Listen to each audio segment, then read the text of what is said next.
Bismillahirrahmanirrahim. Assalamualaikum warahmatullahi wabarakatuh. Alhamdulillahi rabbil alamin. Wassalatu wassalamu ala rasulillahil karimil amin. Sayyidina Muhammadin wa ala alihi wa sahbihi wa dhurriyyatihi wa ummatihi ila yaumiddin. Wa ba'd. Faya ahbaballahi wa ahbaba rasulihi sallallahu alaihi wasallam. Usi nafsi wa iyyakum bitaqwallahi faqad fazal muttaqun. فلا تموتن إلا وأنتم مسلمون فقال تعالى يا أيها الذين آمنوا اتقوا الله حق تقاته ولا تموتن إلا وأنتم مسلمون. Saudara-saudariku, berjumpa kembali dalam kajian kita di subuh kali ini. Tentu kita mengawali dengan bermohon pada Allah Subhanahu wa taala. Semoga aktivitas kita dari pagi ini dan selanjutnya dibimbing oleh Allah Subhanahu wa taala sehingga dapat tertenun dengan mengumpulkan nilai-nilai kebaikan. Semoga hamba-hamba Allah yang berkehidupan sampai detik ini namun belum beriman, dikuatkan jiwa mereka, dimantapkan hati dan lisan mereka untuk bersyahadat sebelum wafat kembali kepada Allah. Demikian para pelaku maksiat dan dimungkinkan kita termasuk di dalamnya, diberikan kelembutan hati, disentuh jiwanya untuk bertobat sebelum wafat. Dan tentunya mudah-mudahan sisa hidup kita dibimbing oleh Allah sehingga dapat menjalani kehidupan dengan hayatan thayyibah, kehidupan yang baik, tertata dengan mulia dan berakhir dengan husnul khatimah insyaallah. Dan mudah-mudahan apa yang akan kita pelajari termasuk ikhtiar kita untuk mewujudkan semua harapan kebaikan dimaksud dan mendapatkan ridha Allah Subhanahu wa taala. Mari kita memulai dan melanjutkan kajian kita dengan bermohon juga kepada Allah sehingga dibimbing apa yang akan kita pelajari, dipahamkan dengan baik dan diberikan kekuatan untuk mengamalkan apa yang telah kita pahami itu. Allahumma faqihna fid din wa 'allimna ta'wil, Rabbana zidna ilma warzuqna fahma. Bismillahirrahmanirrahim. Di pertemuan yang lalu kita telah menyelesaikan pembahasan tentang nama-nama Allah Subhanahu wa taala yang mulia yang dibentangkan kepada kita untuk memanggilnya, berinteraksi dengan ibadah kepada Allah sekaligus melahirkan pahala-pahala kebaikan, yaitu nama-nama yang terkait dengan sifat-sifat cinta dan rahmat Allah Subhanahu wa taala yang terkandung dalam Al-Asma Al-Husna. Kita telah membahas bahwa Al-Asma Al-Husna yang disampaikan kepada kita setidaknya berjumlah kurang lebih 99 itu terbagi, terklasifikasikan pada 8 bagian sekaligus juga tingkatan-tingkatan yang terkait dengan nama-nama dan sifat-sifat mulia dimaksud. Kita telah sampai pada bahasan yang ketiga di antara 8 klasifikasi itu. Setelah kita selesaikan asma'un muta'alliqah bidzatihi ta'ala, nama-nama yang terkait dengan zat Allah. Kemudian asma'un muta'alliqah bitakwin, nama-nama yang terkait dengan proses penciptaan dan pembentukan. Kemudian asma'un muta'alliqah bisifatayil hubbi wa rahmah, nama-nama yang terkait dengan dua sifat yaitu cinta dan kedalaman kasih. Kita telah sampaikan bagaimana cara berinteraksi dengan menggunakan nama-nama dimaksud sesuai dengan kebutuhan yang kita tengah hadapi. Sekarang kita akan masuk pada nama yang keempat sebagai penguatan keimanan kita sekaligus praktek amalan kita. Saya akan mencoba cepat seperti apa yang saya sampaikan di pertemuan yang lalu sehingga materi-materi bisa tersampaikan secara lebih terfokus ya, dan esensinya kita dapatkan dengan lebih banyak. Baik, bismillahirrahmanirrahim. 4. Rabi'an atau rabi' asma'un muta'alliqah bi'uzmatillahi wa jalalih, ya. Nama-nama yang terkait dengan keagungan Allah Subhanahu wa taala. Saya ulangi, nama-nama yang terkait dengan keagungan Allah Subhanahu wa taala dan kebesarannya. Ya, wahia dan nama-nama dimaksud adalah sebagai berikut. Perhatikan, kita baca Al-Azim, satu, Al-Azim. Yang kedua, Al-Aziz, kan? Yang ketiga, Al-Ali, kan? Yang keempat, Al-Muta'ali. Yang kelima, Al-Qawi. Yang keenam, Al-Qahhar. 7. Al-Jabbar. Selanjutnya 8. Al-Mutakabbir. 9. Al-Kabir. 10. Al-Karim. 11. Al-Hamid. 12. Al-Majid. 13. Al-Matin. Selanjutnya Al-Zahir. 15 Dzul Jalali wal Ikram. Saya ulang ya. Al-Azim, Al-Aziz, Al-Ali, Al-Muta'ali, Al-Qawi, Al-Qahhar, Al-Jabbar, Al-Mutakabbir, Al-Kabir, Al-Karim, Al-Hamid, Al-Majid, Al-Matin, Al-Zahir, Dzul Jalali wal Ikram. Jelas ya? Baik. Sekarang kita coba akan tampilkan dulu teman-teman sekalian pendalaman makna yang dimaksudkan sehingga nanti kita bisa menempatkan sesuai dengan makna-makna yang terkait dengan kebutuhan-kebutuhan atau persoalan-persoalan yang kita alami. Baik, di sini asmaul muta'alliqah bi 'azmatihi ta'ala wa jalalih, ya. Nama-nama yang terkait dengan keagungan, ya. Ada nama-nama yang terkait dengan al-'azma, ya, wal jalal.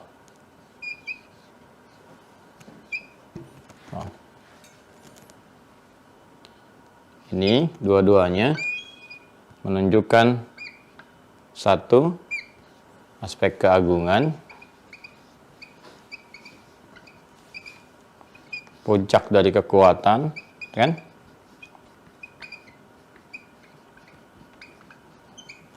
Segala yang terkait dengan kebesaran, ya, dengan kebesaran,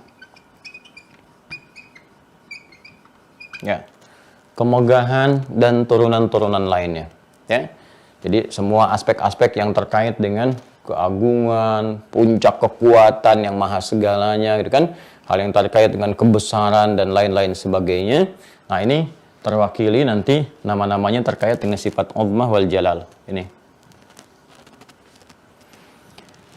kaitan dengan praktek kehidupan yang kita alami dan persoalan-persoalan yang menjadi tantangan kehidupan kita yang kita hadapi, sehingga dengan itu kita secara fitrah ingin bermohon kepada Allah Subhanahu wa taala, kan, dengan menyebut nama Allah terkait dengan aspek-aspek ini. Ya, apa di antara turunannya? Misal, ya, kalau kita melihat keagungan, dengan kekuatan, segala kebesaran, tentu kan ini terkait erat dengan aspek perlindungan, kan? Perlindungan. Perlindungan, pertolongan, kan? Ya, jadi ada aspek perlindungan, aspek pertolongan, dan ini hal-hal yang terkait dengan kesulitan yang sifatnya kompleks, yang rumit, yang tengah kita hadapi, ya. Kemudian misalnya kemudahan atau kebebasan dari tekanan-tekanan, gitu kan, ya, dan sebagainya. Nanti hal yang terkait termasuk dengan fisikal, ya. Misalnya nanti ada menghadapi tindak kezaliman tertentu, gitu kan, menghadapi tindakan-tindakan kekerasan tertentu dan sebagainya, terus kita ingin bermohon kepada Allah untuk dilepaskan dari segala itu, ya. Sementara nanti hal-hal yang terkait dengan ini semua di luar batas kemampuan kita yang kita rasakan. Ini secara logika nggak mungkin, gitu kan. Nah, secara rasionalitas ini rasanya sulit dilakukan, ya. Maka dalam kondisi-kondisi seperti itulah kemudian secara fitrah kita akan terdorong untuk meminta tolong, meminta bantuan, ya. Dan kalau ini normal dalam kehidupan sehari-hari, kalau kita nggak mampu kan kita minta tolong, ya. Dan puncak segalanya kita memohon kepada yang maha mampu, ya, yang tidak ada mustahil baginya sedikit pun, satu apapun, karena dia yang maha kuat, dia yang maha agung, dia yang maha besar dan sebagainya. Baik, ya. Nah, nanti aspek ini akan kita bagi kepada dua bagian. Ya, hal-hal yang kita alami dalam kehidupan itu kan nggak lepas dari ujian. Ya. Ujian ini nanti ada yang terkorelasi juga, ya, dengan praktek-praktek kehidupan yang mau tidak mau memaksa kita memohon kepada Allah dan untuk memilih nama-nama yang terbaik yang kita bisa munculkan terkait dengan kebutuhan kita. Nah, di ujian ini nanti sifatnya teman-teman sekalian ada tantangan-tantangan. Yang pertama hadir dalam diri kita sendiri, ya, diri kita sendiri yang salah memfungsikan sifat fujur. Ini sudah saya terangkan di awal, ya, karena itu akan selalu terbawa dalam setiap pembahasan kita. Jadi saya sarankan kepada yang baru bergabung, tolong dilihat dari video awal sehingga terkorelasi sampai dengan ke pembahasan sekarang. Jadi tidak bertanya lagi apa itu fujur, gitu, apa itu ini, apa itu ya. Nah, jadi lihat yang sebelumnya sehingga terkesinambungkan ya sampai dengan pembahasan kita yang kini. Di review ya. Baik. Nah, ini konsepsi dari sifat fujur seharusnya kan dia menjadi katalis bagi sifat takwa, ya kan? Nah, ini seperti ini. Difungsikan untuk menjadi katalis ke sini. Ini sifat-sifat kebaikan ya, kemudian katalisatornya ada di sini. Jadi kalau di sini ada seperti saya sampaikan sabar misalnya kan, jujur, rendah hati dan sebagainya. Di sini ada marah, amarah yang berlebihan. Di sini kemudian ada dusta, dan ada sombong, ada ria dan seterusnya. Ya, saya pernah sampaikan sombong diciptakan bukan ingin menjadikan diri kita menjadi pribadi yang sombong, tapi untuk melatih ya sifat-sifat rendah hati supaya muncul. Dusta diciptakan bukan ingin menjadikan manusia pendusta, tapi supaya sifat jujur itu muncul. Seperti marah diciptakan bukan ingin menjadikan kita pemarah, supaya kesabaran itu terlatih, sehingga melahirkan kualitas dalam kehidupan, mudah menjalani setiap tantangan. Jadi kalau sifat-sifat yang baik ini sudah terukur ya teman-teman sekalian, kemudian selain itu terlatih, sehingga muncul, terbiasa dengan tempaan-tempaan, itu apapun yang dialami semua ringan saja. Ya, semua ringan, tinggal nanti puncaknya pada dua bagian, antara syukur dan sabar, gitu kan? Ketika mendapatkan nikmat gak berlebihan, kita bersyukur. Makanya nanti ada Dzul Jalali wal Ikram di surah Ar-Rahman itu kan syukur-syukur terus tuh. Fabi ayyi ala'i rabbikuma tukadziban, fabi ayyi ala'i rabbikuma tukadziban. Tapi di ujungnya ditutup dengan apa? Tabarakta ya Dzul Jalali wal Ikram, gitu kan? Ya, sama ketika kita berdoa setelah sholat pun kan, dalam zikir kita, Allahumma antas salam wa minkas salam, ya, tabarakta ya Dzul Jalali wal Ikram. Kalau mau kita gabungkan dengan doa, ya, kita bisa katakan Allahumma antas salam wa minkas salam ya wa ilaika ya'udus salam hina rabbana bis salam wa adkhilnal jannata darus salam tabarakta ya dzal jalali wal ikram. Kan yang terakhir tadi kita baca ya dzal jalali wal ikram kan. Baik, ini nanti ada hal-hal yang terkait dengan aspek positif, nanti yang kedua yang kita akan bahas. Nanti saya tunjukkan yang kedua kita munculkan. Nah, jadi konsepnya seperti itu. Namun kan saya sampaikan di beberapa pertemuan yang lalu bahwa setan itu sudah mengajukan proposal kepada Allah, mengajukan permohonan untuk membuktikan kesombongannya. Nah, ini makhluk yang terakumulasi sifat sombong dalam dirinya, sehingga enggan menaati perintah Allah. Itu yang dimaksudkan Quran surah kedua Al-Baqarah di ayat ke-34. Ya, jadi dia disifati langsung oleh Allah, aba, enggan menaati perintah Allah, wastakbar, karena ada akumulasi sifat sombong dalam dirinya. Wa idz qulna lil malaikati isjudu li adama fasajadu illa iblis, kan? Aba wastakbar. Ya, jadi iblis, nanti saya terangkan ketika masuk ke pembahasan malaikat siapa itu iblis. Namun secara cepat iblis itu termasuk kalangan jin yang menyimpang. Ya, jin yang menyimpang, kana minal jinni fa fasaqa an amri rabbih, itu di Quran surah ke-18 Al-Kahf ayat ke-50. Ya, nanti turunan pasukan-pasukannya itu disebut dengan setan. Ya, nanti mereka yang mengajukan kepada Allah Subhanahu wa taala untuk kekeh bertahan dengan kesombongan. Jadi sombong itu kalau sudah terakumulasi, nah, ini menjadi sulit untuk diberikan pencerahan-pencerahan, pengingat-pengingat, jalan-jalan kebaikan, karena ada akumulasi keburukan dalam diri. Makanya semua yang diangkat itu, semua yang diterima pun itu tertanamnya ke nafsu, ya, ke kedalamannya. Ini yang diprovokasi ini, ya, yang saya sampaikan di surah An-Nisa kemarin. Ya, kalau kita turunkan nanti dari ayat 116, 117, 118, 119, kita akan temukan ya bagaimana dia menyampaikan kepada Allah setelah menjelaskan tentang bahaya kemusyrikan, kemudian setan dilaknat, la'anahullah, la'attakhidanna min ibadika nasiban mafruḍa. Ya kan? Aku akan bersumpah ya Allah, izinkan aku untuk mengambil satu bagian yang telah engkau tetapkan sebagai bagian potensi fitrah dari manusia. Ya kan, cuma ada dua, takwa dan fujur. Diambil ini. Ya. Nah, alih-alih ini ke sini teman-teman sekalian nih, untuk menjadi katalis dari sifat takwa. Nah, ini ternyata dimanfaatkan, diprovokasi oleh setan itu ya untuk berdiri sendiri, tegak sendiri. Ya. Dia bukan mensupport takwa, tapi diprovokasi oleh setan untuk berdiri sendiri, naik ke permukaan, sehingga memberikan pengaruh kepada bagian-bagian tubuh kita yang seharusnya dibimbing oleh cahaya. Ya, ternyata yang datang adalah bagian-bagian gelap yang dibawa oleh setan. Ya, itu gelap datang, dibawa dituntun. Akhirnya sifat amarah, marah yang harusnya mensupport sabar untuk naik, marahnya menjadi dominan. Ya, dia alih-alih digeserkan ke sini untuk support, didorong, dia naikkan sendiri ke atas. Akhirnya apa yang terjadi? Wajah menjadi memerah, ya, tampilannya lebih buruk dibandingkan dengan singa.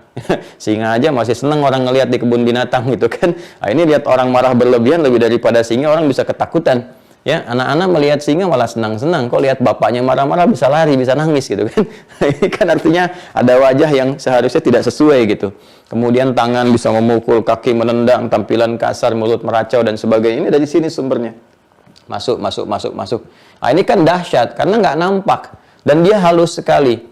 Ya, halus sekali. Sesuatu yang halus dibisikkan sampai kita kadang-kadang tidak menyadarinya. Kalau nggak kuat, ya, nggak kuat sinyal takwa kita, cahaya kita nggak terlampau terang, sehingga tidak menutupi kegelapan-kegelapan yang dibawa oleh setan itu. Nah, yang jadi persoalan halus, gitu kan?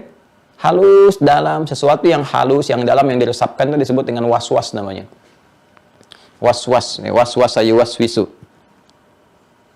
Was-was, kan? Makanya di surah An-Nas itu kan kita berlindung kan kepada Allah, ya, dengan diturunkan surah 114 ada kalimat was-was di situ.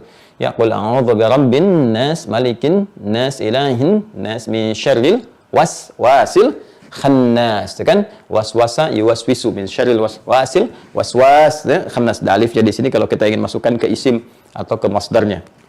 Ya, dari syarri ini kan disebutkan yang terburuk gitu. Syarri itu sesuatu yang sangat buruk. Min syarril waswasil khannas, sesuatu yang sangat buruk. Jadi memang yang dibisikkan setan nggak ada baik-baiknya. Ya, nggak ada baik-baiknya, semuanya buruk. Ya, meskipun awalnya kelihatan baik, kesannya tetap buruk. Ya, ayo gitu kan ke masjid, sekali-kali sodako tunjukkan pada orang gitu kan. Datang Anda bawa uang misalnya ya $100.000 ya untuk sedekah ke masjid, jarang-jarang gitu kan datang ke situ, tapi ke DKM sampaikan. Orang-orang kan belum tentu tahu Anda dari dulu itu sebetulnya orang baik. Umumkan, itu semua dari Anda, atasi semua oleh Anda. Kalau bisa di-live-kan sehingga se-Indonesia dan sedunia tahu. Nah, itu kan ujung itu halus tuh, tapi begitu disampaikan habis amalan semua. Ya, lalu setan bisikan lagi ke yang lainnya. Tuh, ini memang orang ria nih, baru datang sekali Jombang aja udah pengen pamer. Bisa Anda bayangkan nggak? Jadi ini walaupun dia menunjukkan kepada jalan yang terlihat baik, tetap racunnya itu kuat di dalamnya. Ya, makanya Nabi pernah kan memberikan penyampaian melalui kejadian yang menimpa Abu Hurairah itu, ya, terkait dengan ayat kursi itu, ya kan?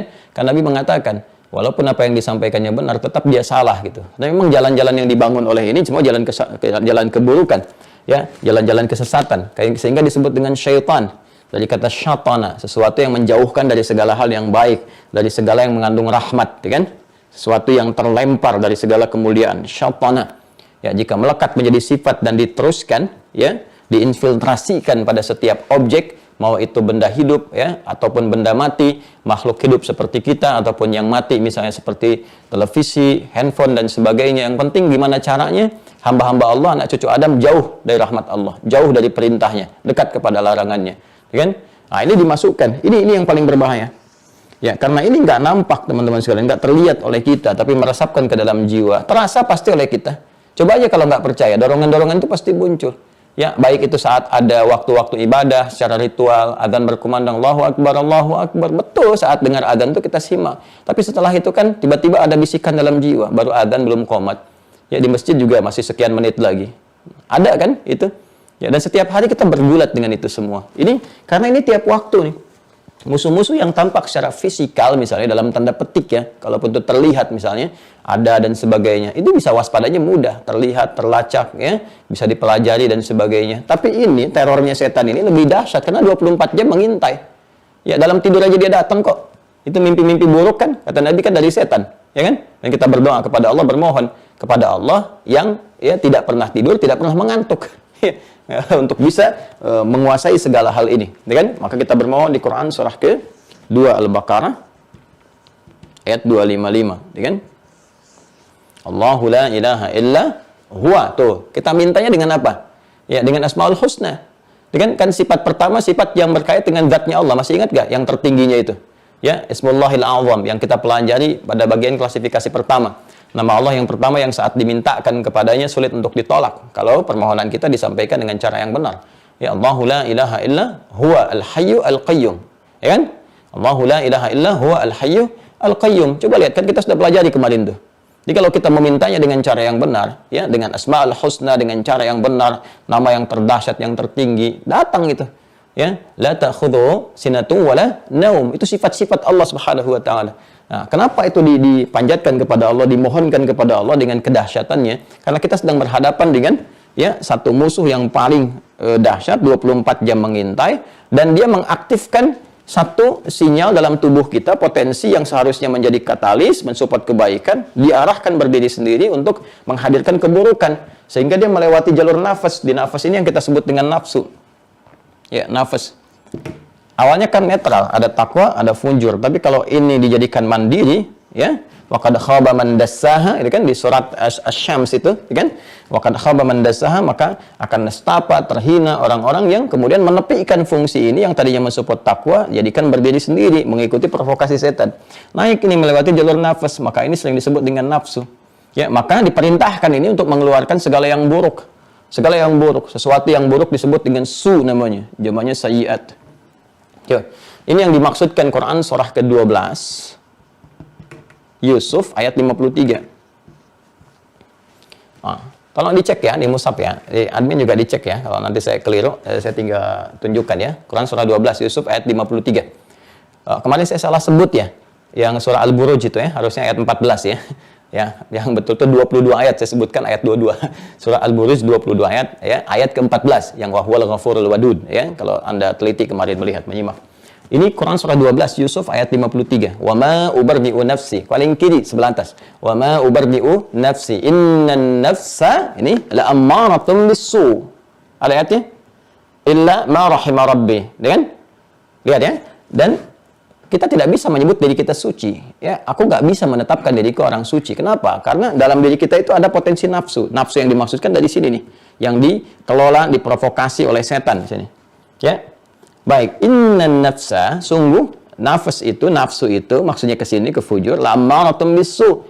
Ya, akan konsisten memerintahkan kepada keburukan tusu.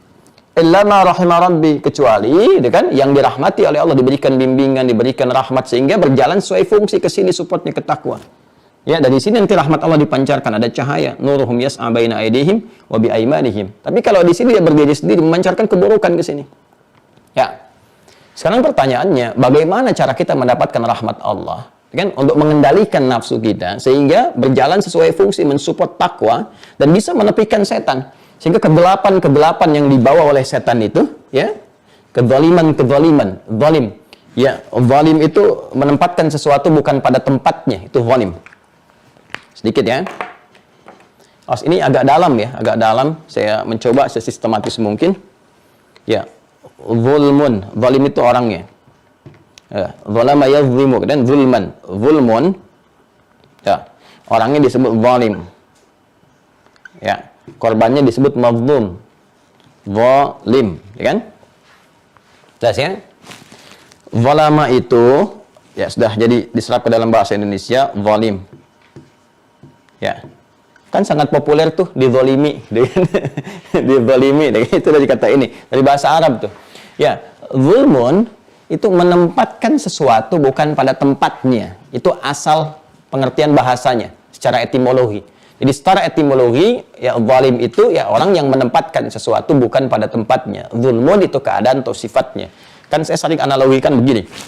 Gelas gitu kan. Gelas itu kan digunakan untuk menampung air untuk minum. Gayung menampung air untuk mandi. Ada orang mandi pakai gelas, minum pakai gayung. Itu zalim namanya, menempatkan sesuatu bukan pada tempatnya. Kita tarik pemaknaan itu ke sini. Harusnya fungsinya fujur itu tempatnya mensupport takwa, ya kan? Tapi diprovokasi oleh setan sehingga dia tidak menjalankan tugasnya ini sesuai dengan fungsinya, bukan pada tempatnya. Alih-alih mensupport takwa, dia mengerjakan yang lainnya sehingga keluar dari tupoksinya, keluar di tempat semestinya. Ya, maka kemudian digerakkanlah oleh setan ini ya untuk mengeluarkan perintah-perintah keburukan alih-alih mensupport kepada takwa. Jadi setan ini bertugas mengalihkan semua fungsi dan tempat kebaikan yang telah ditetapkan bergeser menjadi nilai-nilai keburukan. Yang harusnya menjadi cahaya, ini kan takwa bawa cahaya. Nur, kita kan cahaya iman, dibimbing seperti saya sampaikan. Bahasa Qur'annya kan nuruhum yas'a baina aydihim wa bi aymanihim ya. Harusnya kan dia bawa cahaya nih. Ya, mensupport supaya cahaya itu keluar. Ya. Nur. Kan? Kemudian apa yang terjadi? Setan membawa ini alih-alih menghidupkan cahaya, ya kan? Disupportkan membawa sesuatu yang buruk. Ya, lawan dari ini. Ya, lawan dari cahaya kan gelap. Ya kan? Gelap. Jadi diarahkan membawa nilai-nilai kegelapan. Makanya kalau orang berbuat yang buruk itu gelap. Kan kita katakan orang itu gelap hati tuh, ya kan? Ya, gelap hati lebih buruk dibandingkan dengan gelap mata. Sebetulnya itu kalimat fitrah, makna-makna yang ada dari sini. Ya. Nah, itu terus dilakukan banyak 24 jam sehingga ini menjadi jamak. Zulmun jamaknya zulumat. Ya, zulumat. membawa kegelapan-kegelapan, memprovokasi pada keburukan-keburukan, menyalahkan tempat pada fungsi yang semestinya, itu kan didorong untuk berbuat buruk. Ayo tuh, ya bikin hoax, hina orang, ya bikin gibah, lisannya bicara, matanya menatap yang buruk, tatap ini, dengar itu, langkah kepada maksiat. Ini dari sini, sehingga terakumulasi zulmunya jadi zulumat, ya kan? Cahayanya nggak muncul. Nah, kita harus minta perlindungan kepada Allah. Supaya apa? Supaya kita itu dilepaskan dari provokasi yang menghadirkan zulumat dan berarah kepada cahaya nur. Makanya Al-Quran memberikan jalan minaz zulumati ilan nur. Yukhrijuhum minaz zulumati ilan nur. Ya kan? Dan kita kembalikan semua minta kepada Allah. Karena Allah la nurun ala nur. Ya, pemberi cahaya di atas tingkat yang tinggi. Maka ketika kita bersandar, memohon, menjadikan Allah ya sebagai penolong kita, menjadikan Allah sebagai yang terdekat untuk melindungi kita, ya, menolong, melindungi, memberkahi, mengayomi, itu kalau dikumpulkan secara cepat namanya wali. Wali, ya kan? Makanya kan ada wali murid, ya kan? Wali bagi anak. Kenapa? Karena orang tua disebut wali, wali nikah karena sebelumnya dia melindungi, mengayomi, mengarahkan dan sebagainya. Guru disebut wali murid. Kenapa? Karena guru-guru itu mengayomi, ya kan? Memberikan perhatian, melihat perkembangan dan sebagainya. Dan puncak semuanya itu, puncak semua sifat-sifat tadi kembali kepada Allah. Makanya Allah menyebut dirinya wali. Ya, puncak segala wali tertinggi dengan sifat-sifat yang tidak ada yang menyerupainya. Laisa kamitslihi syai'. Perlindungan yang sempurna, perhatian yang sempurna, ya, kebaikan-kebaikan yang sempurna. Maka turun Quran surah ke-2 Al-Baqarah ayat 257. Perhatikan baik-baik. Ya, Quran surah 2 ayat 257. Paling kanan, ya, sebelah atas. Itu terletak setelah ayat kursi itu. Ya, 255, 256, 257. Ya. Nanti ini ada hikmahnya urutan-urutan ini, ya. Perhatikan baik-baik. Allahu waliyyul ladzina amanu yukhrijuhum minadh dhulumati ilan nur. Ada ayatnya? Allahu waliyyul ladzina amanu, sungguh Allah akan menjadi wali, pelindung di situ maksudnya, ya. Pelindung, pemerhati, pengayom, pemberi kekuatan pada siapa? Orang-orang beriman. Di mana letak iman itu? Dalam qalbunya. Di mana? Di jiwa takwanya, di sini. Yukhrijuhum minadh dhulumati ilan nur, akan mengeluarkan mereka, membebaskan mereka minadh dhulumat ini.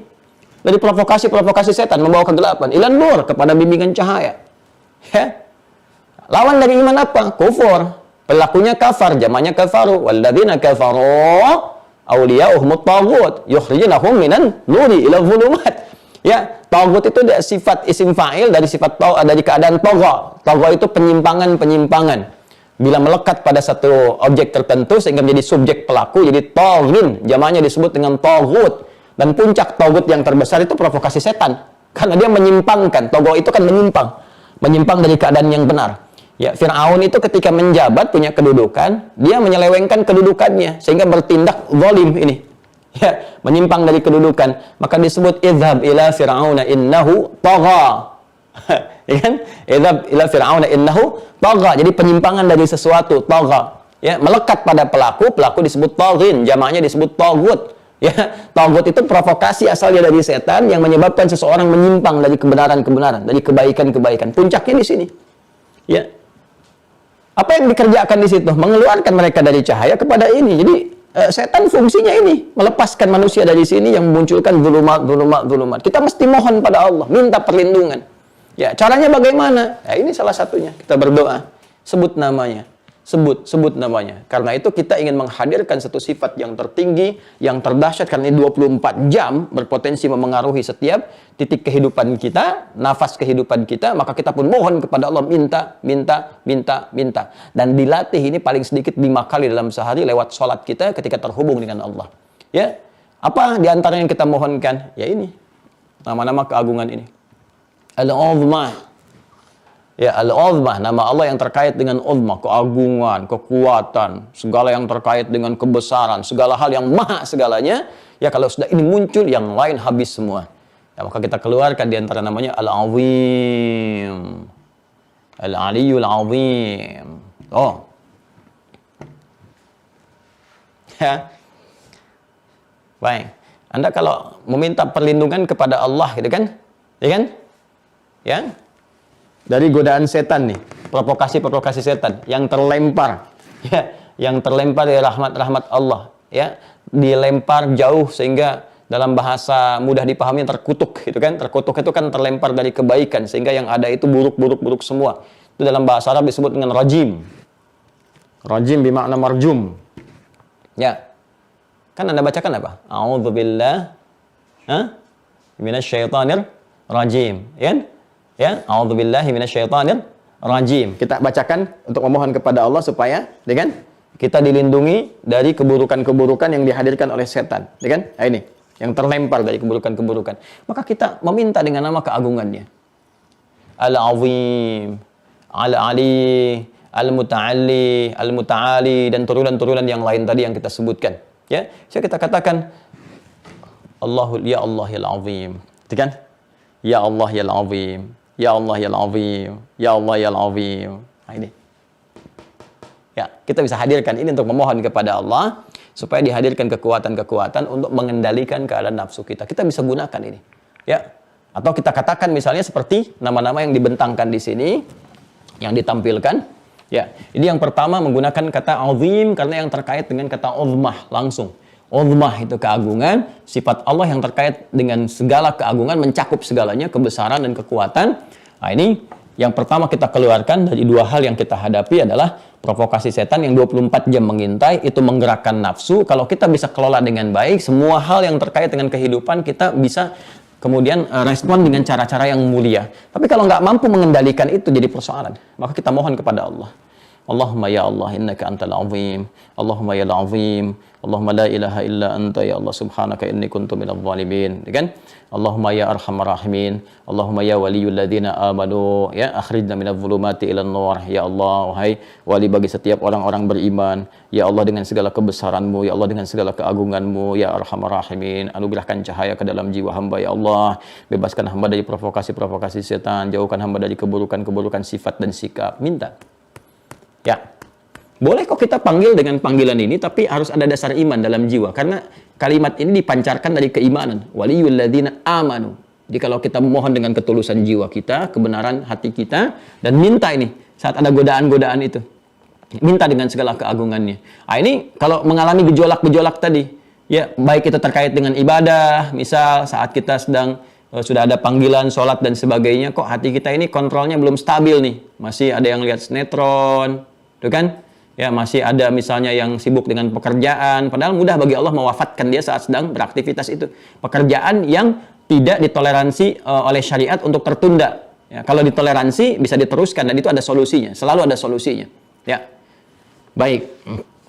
Ini hal yang kita bisa hadirkan. Al-Aziz, ya Al-Ali, Al-Muta'ali, Al-Qawi, Al-Qahar dan turunan yang lainnya. Jadi ini puncaknya nanti kita bisa sebutkan dengan ini kata azim di sini. Ya, Al-Azim, Al-Aziz dan hal-hal yang lainnya yang kita bisa hadirkan. Ini yang pertama. Jadi nanti kalau sedang ada gejolak, menghadapi godaan-godaan, kegelisahan, susah tidur, ya susah tidur, itu boleh. Anda mohon kepada Allah. Kan yang ganggu setan itu.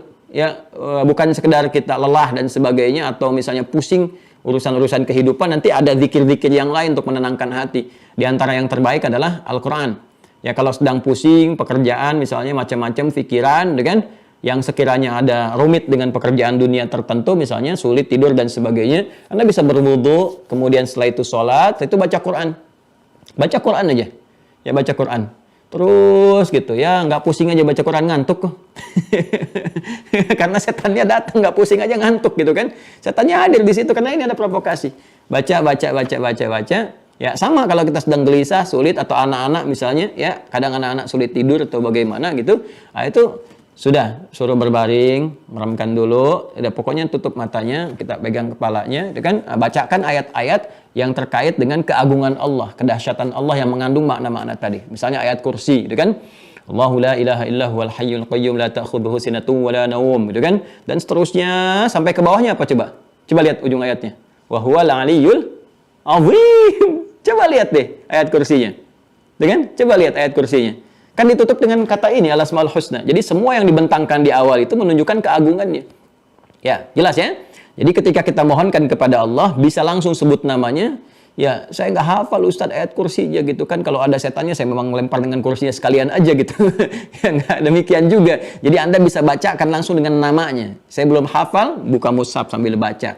Ya, kalau misalnya sulit, dengan singkat saja sambil kita berusaha menghafal, ya, membaca dengan iman, kita baca dengan nama ujungnya saja. Ya, tapi dengan iman kita, ya Al-Azim, ya Al-Azim, ya Al-Azim, ya Allah yang Maha Agung, Maha segalanya, ya Allah. Kan berikan kekuatan kepada anak hamba, ya Allah, untuk tenang, untuk nyaman, untuk tidur dengan enak. Minta sama Allah, ya Allah, Engkau titipkan dia kepada aku untuk merawatnya, memberikan ketenangan kepadanya dengan izin-Mu, maka mohon ya Allah, dengan segala janji dan kebesaran-Mu, ya Allah, berikan kekuatan kepadanya untuk beristirahat, untuk baik dan sebagainya. Enak. Minta sampai kemudian dia beristirahat.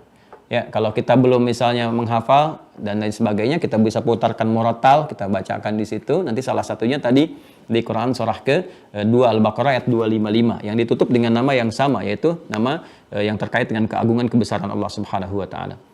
Ya, yang kedua, ini gangguannya datang secara eksternal. Ya, di luar kita nih. Kalau tadi kan dalam diri kita nih ya, diprovokasi oleh setan, bersumber pada diri kita sendiri. Ayat-ayatnya sudah saya bacakan, kemudian juga sifatnya sudah saya terangkan. Nah, ini kita bisa meminta kepada Allah Subhanahu wa taala dengan menyebut namanya. Ya, misal ada yang mengintimidasi, ada yang mengganggu, ada yang mengancam, kan? Ingin menyingkirkan, menyungkurkan dan aspek-aspek yang lainnya. Anda bisa mohonkan kepada Allah, meminta dengan nama yang terkait dengan keagungan dan kebesaran yang mengandung perlindungan. Ya. Misal apa di antaranya? Yal Qahar. Ya, Yal Qahar, yang maha dahsyat kuasanya, menguasai segala hal. Yal Jabbar, ya, Yal Jabbar, yang menggenggam segala kekuatan, gitu kan? Segala kemuliaan dan kebesaran. Al-Qawi, yang semua kekuatan itu ada pada puncaknya, gitu kan? Ada pada Allah Subhanahu wa taala. Jadi Anda bisa mohonkan kepada Allah Subhanahu wa taala dengan langsung menyebutkan, misalnya Anda gabungkan tiga-tiganya boleh. Allahumma yal Qawiyul Qahharul Jabbar. Ya Allah, yang memegang segala kekuatan, ya Allah, menggenggam segala kemuliaan, kebesaran, keagungan, yang menguasai segala hal, ya Allah, yang bisa menaklukkan apapun yang Kau kehendaki, gitu kan? Yang bisa menghancurkan apapun yang Kau inginkan. Hamba mohon, ya Allah, dengan segala kekuatan kebesaran-Mu, hamba sedang terdolimi, ya Allah, dan Kau maha tahu dengan kezaliman ini. Hamba ingin menegakkan kebenaran, kebaikan. Namun mereka melakukan ini, ya Allah. Mereka ingin begini, ya Allah. Hamba ingin jujur di perusahaan, tapi hamba ditekan begini, ya Allah. Hamba ingin jujur di pekerjaan, ya Allah, tapi hamba kemudian diganggu begini, ya Allah. Dan hamba nggak punya kuasa melebihi batas yang bisa hamba kemudian lakukan, ya. Anda bisa mohon kepada Allah dengan kalimat-kalimat kita, sebut nama Allah. Allahumma yal Qahhar, yal Jabbar, yal Qawi, kan? Minta, terus zikirkan sampai ada kelapangan di jiwa kita. Ya, jadi bukan sekali minta, enggak. Sampai iman kita itu ada getaran di jiwa kita, merasakan ketenangan. Ya, makanya kita dilatih 33 itu bukan formalitas menyebutkan 33 pasca sholat. Subhanallah, subhanallah, subhanallah. Bukan begitu caranya. 33 itu gambaran, ya, gambaran jumlah tertentu yang diharapkan dengan jumlah itu memberikan getaran kepada jiwa sehingga muncul rasa, ada feel dalam hati kita. Jadi bukan sekedar subhanallah, subhanallah, subhanallah, subhanallah, subhanallah, subhanallah, alhamdulillah, alhamdulillah. Tidak. Yang dimaksud itu getaran. Ya, makanya setiap orang-orang itu bisa berbeda gitu. Karena itu ulama-ulama kita yang dulu-dulu itu, ya Masya Allah, itu ya, yang luar biasa keilmuannya, ketakwaannya, keimanannya, itu kan nggak banyak menerangkan sesuatu. Ada pelaku maksiat datang, ya, dia minta dibimbing untuk tobat, dibimbing caranya, diluruskan, terus disuruh zikir tuh. Ya, kamu baca ya 500 kali, kamu baca 700 kali. Itu maksudnya apa? Untuk memberikan feel ke dalam jiwanya. Nggak sama dengan setiap orang. Mungkin satu orang cuma butuh 2 kali, 3 kali, 4 kali, udah kebiasaan. Yang paling standar 33 kali dilatih pasca sholat, dikalikan 5 kali dalam sehari. Itu untuk menghadirkan ketenangan pada jiwa. Ada dampak nggak? Makanya nggak boleh sekedar kita baca. Yang dimaksud nggak boleh ini maksudnya bukan berarti terlarang, tidak. Tapi supaya manfaatnya ada. Ya, Anda silahkan saja kalau mau baca juga. Subhanallah, Alhamdulillah, Allahu Akbar. Ya, dapat pahala, Alhamdulillah. Tapi feedback untuk kebutuhan kehidupan kita nggak merasakan itu. Makanya dibacakan sampai jiwa kita tuh merasa ada getaran, ketenangan. Ya, sampai ada ketenangan dalam jiwa kita. Allahumma yal Jabbar, yal Qahhar, yal Qawi. Allahumma yal Qawi, yal Qawi, yal Qawi. Tuh, sampai kita merasakan ada nyaman, baru minta tuh. Ya. Nah, itu yang dimaksudkan. Ya, kitanya minta, kita masih gelisah, belum yakin, belum tenang, minta. Ya, sama aja Anda mau minta pada misalnya kolega kita, orang tua kita, atau misalnya pimpinan kita minta sesuatu tapi nggak serius, nggak berasal dari jiwa. Ya, cuma nyantai begitu saja gitu kan, tidak mendapatkan tanggapan yang serius juga. Ya kan? Tapi kalau kita bicara dengan sungguh-sungguh, dengan serius, tuh kan? Sedangkan Allah laisa kamitslihi syai', enggak ada yang serupa dengannya. Allah Maha Perasa, Maha Lembut, Maha memperhatikan. Kalau kita betul-betul serius dengan bermohon, akan diberikan. bimbingan, tuntunan, datang ke masjid, zikir, mohon, minta. Nanti Allah kasih solusi, kasih jalan, bahkan min haitsu la yahtasib. Ya, dari sisi yang tidak kita duga. Ya. Jelas ya? Silahkan sesuai dengan fungsinya kita hadirkan. Ya. Nah, ada di luar aspek yang tadi, di luar minta perlindungan kepada Allah dari provokasi setan atau kejahatan-kejahatan yang dimintakan oleh kita kepada Allah untuk melindungi kita dari sekitaran kita.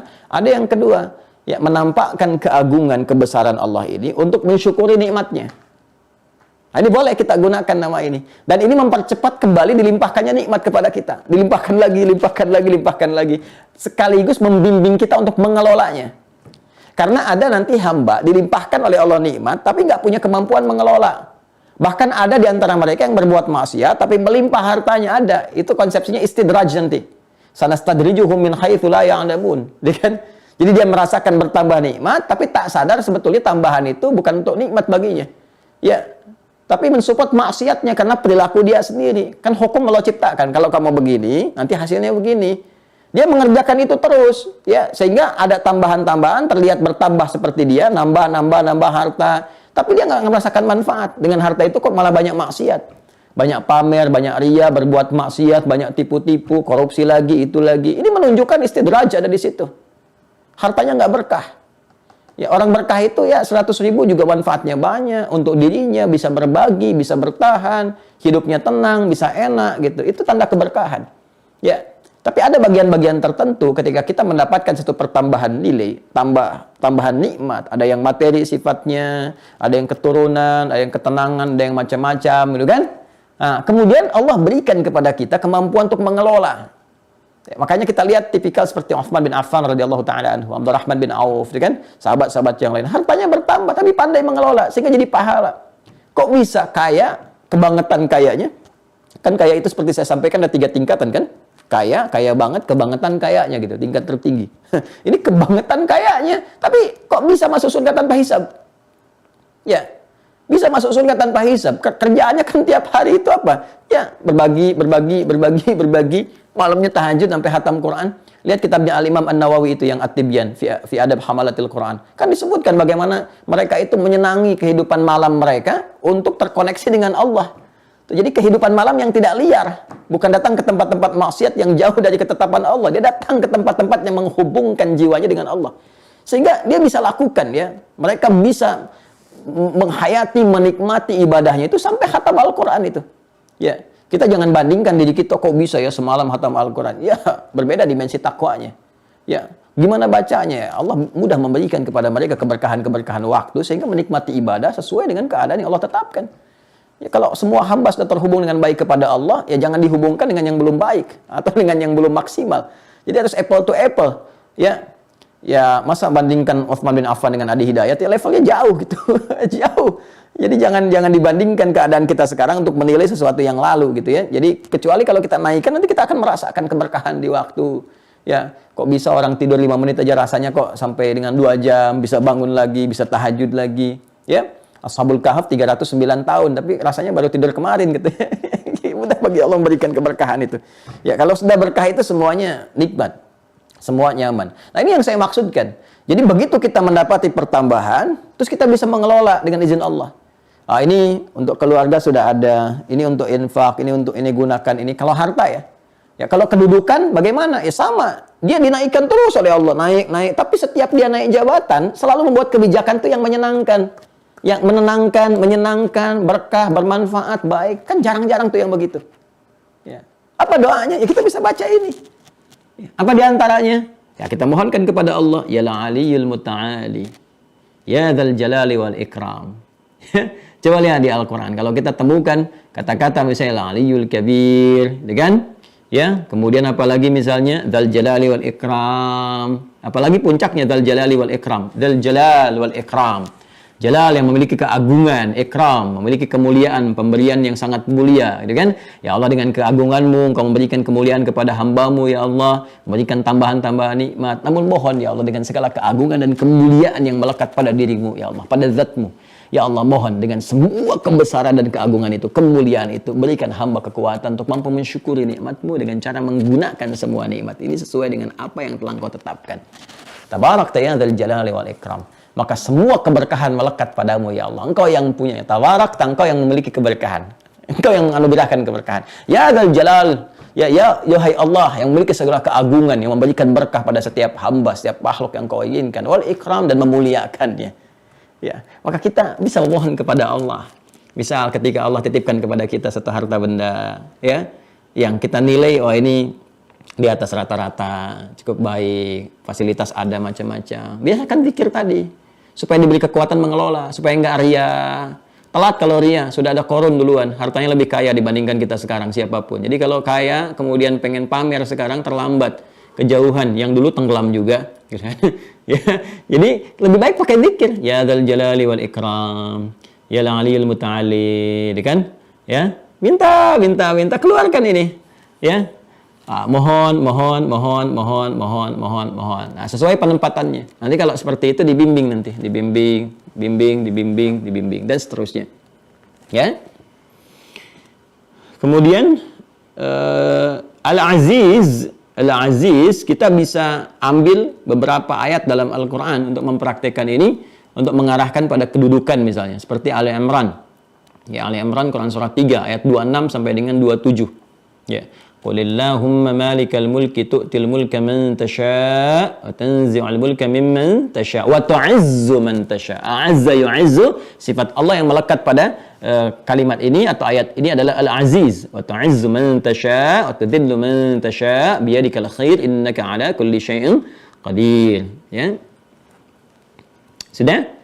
Ini boleh nih ya para pejabat gitu kan. Ini zikirnya boleh pakai ayat ini, Ali Imran ayat 26.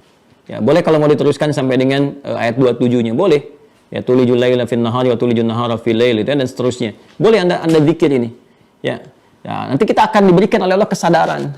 Ya, jangan memaksakan sesuatu berlebihan, nggak harus menyogok untuk mendapatkan jabatan. Karena Allah sudah kasih kaidah itu dasar dalam jiwa kita. Qulillahumma malikal mulki tu'til mulka man tasha. Katakan semua kedudukan, semua jabatan itu Allah yang berkehendak untuk menetapkan. Ya, pada siapa yang dikehendaki? Ya, rumusnya bagaimana? Kalau Allah kemudian ingin memberikan aura-aura kebaikan sehingga menyebar luas, mendapatkan manfaat dari sosok pemimpin yang baik, yang punya jabatan yang baik dalam level apapun itu, ya. Baik di rumah tangga, kan pemimpin juga, di pekerjaan, di perusahaan, di birokrasi, di lembaga, sampai pemimpin bangsa, negara, dan sebagainya. Ya, kalau Allah berkehendak nih ada kebaikan nih, kekurangannya yang ada sudah nih, tertutupi sebagian. Nanti akan diberikan ya ke amanah, ketetapan, kepercayaan, nanti akan menyebar kebaikan-kebaikan nih.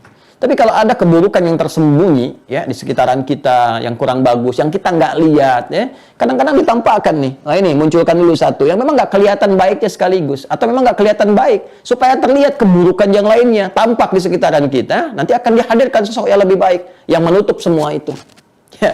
Ya kadang-kadang demikian.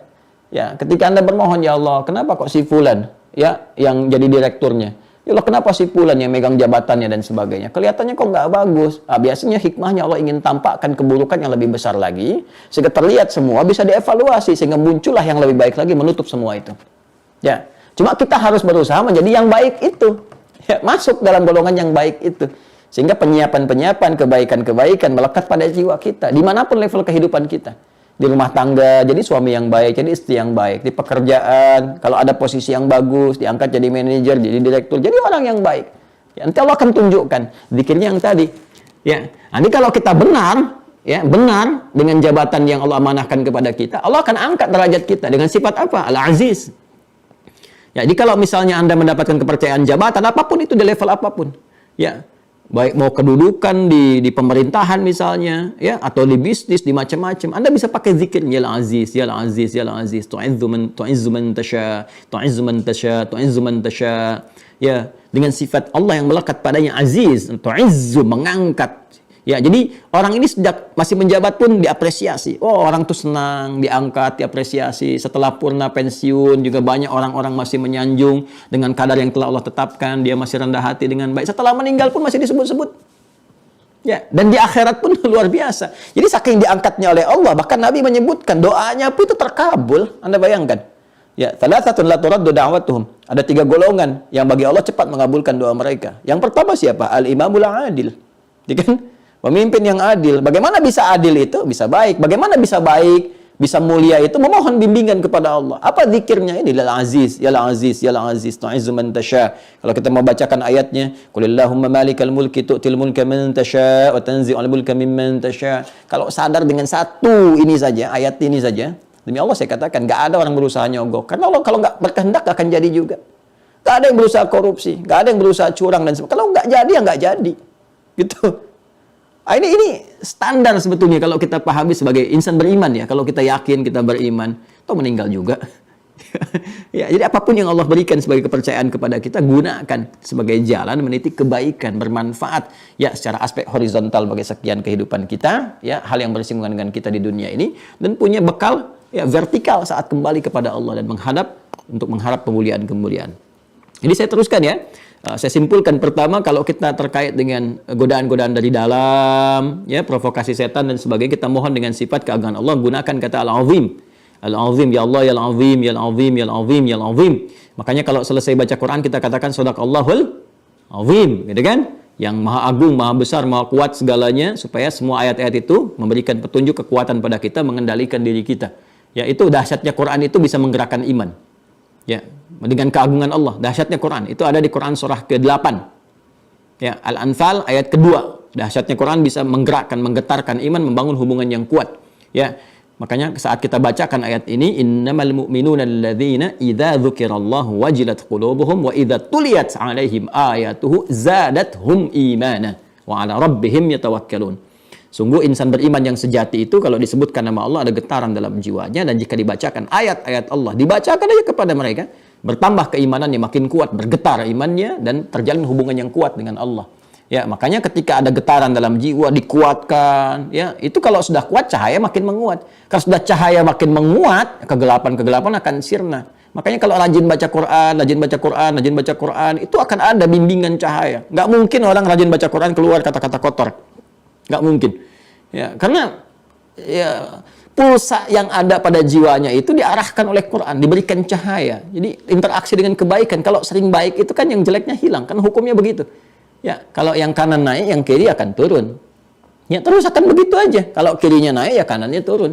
Kalau yang solehnya naik, salahnya pasti turun. Orang berinteraksi dengan kebaikan nggak akan bisa mengeluarkan kata-kata yang buruk, bertindak yang kotor, melihat sesuatu yang tidak baik, susah.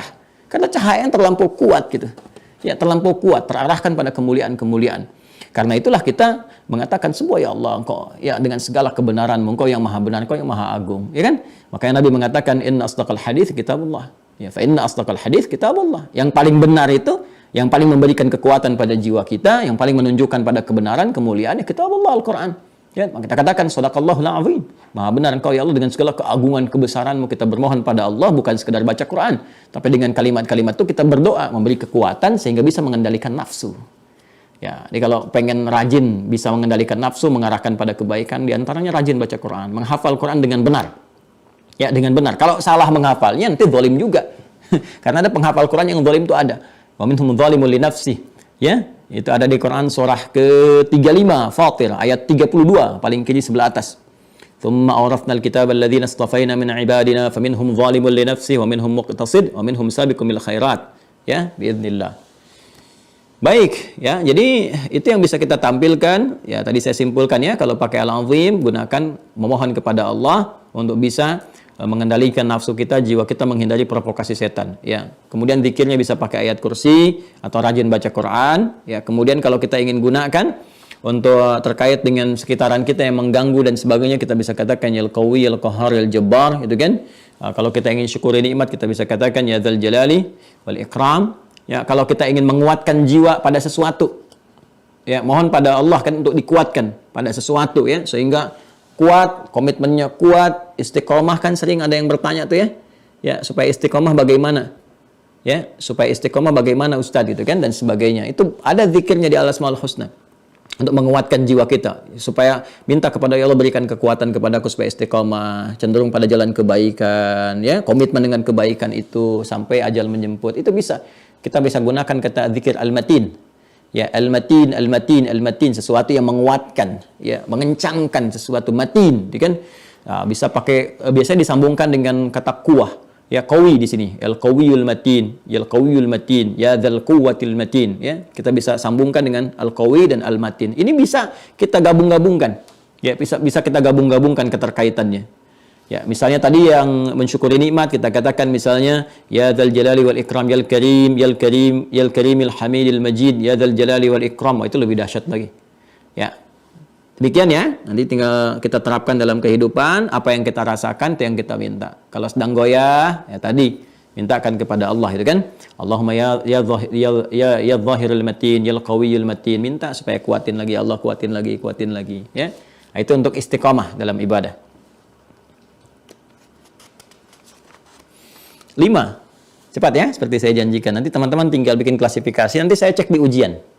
Di ujian ya, besok tanya jawab dulu, besok pengayaan, nanti saya akan tanya, Anda kalau gelisah baca apa, zikirnya apa, ya kan? Nah, kalau sedang nafsunya ingin dikendalikan, bacanya apa, ya? Kalau sedang dapat harta, anugerah, atau dapat promosi jabatan, baca apa zikirnya, supaya bisa menata harta dan jabatan itu dengan baik, ya kan? Nah, nanti kita akan lihat, kalau ingin melembutkan sesuatu, baca apa, kalau anak pengen lembut, baca apa, nanti ya, nanti kita akan tanya jawab besok ya, saya bertanya, Anda menjawab. 5. Bismillahirrahmanirrahim. Khamisan, al-khamis. Asma'un muta'alliqa bi'ilmihi ta'ala.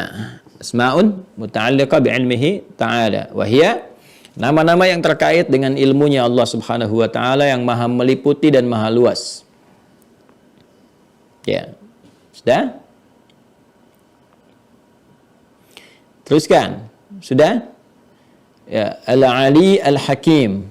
Nanti ada terkait ya. Jadi ini ada yang juga terkait dengan keagungan, ada yang masuk juga di bab keilmuan. Nanti kita akan lihat prakteknya seperti apa. Al-Ali, Al-Hakim, As-Sami', Al-Khabir, Al-Basir, Al-Syahid, Al-Raqib, Al-Batin, Al-Muhaimin. Ya, dilihat ya catatannya ya. Al-Ali, Al-Hakim, As-Sami', Al-Khabir, Al-Basir, Al-Syahid, Al-Raqib, Al-Batin, Al-Muhaimin. Tambahkan, ada yang belum masuk, Al-Alim.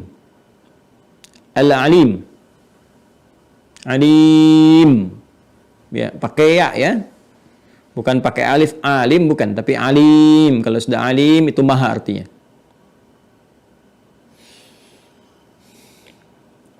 Baik, jelas? Sekarang peruntukannya, prakteknya bagaimana menerapkan nama-nama ini? 1, yang standar. 1, yang paling standar.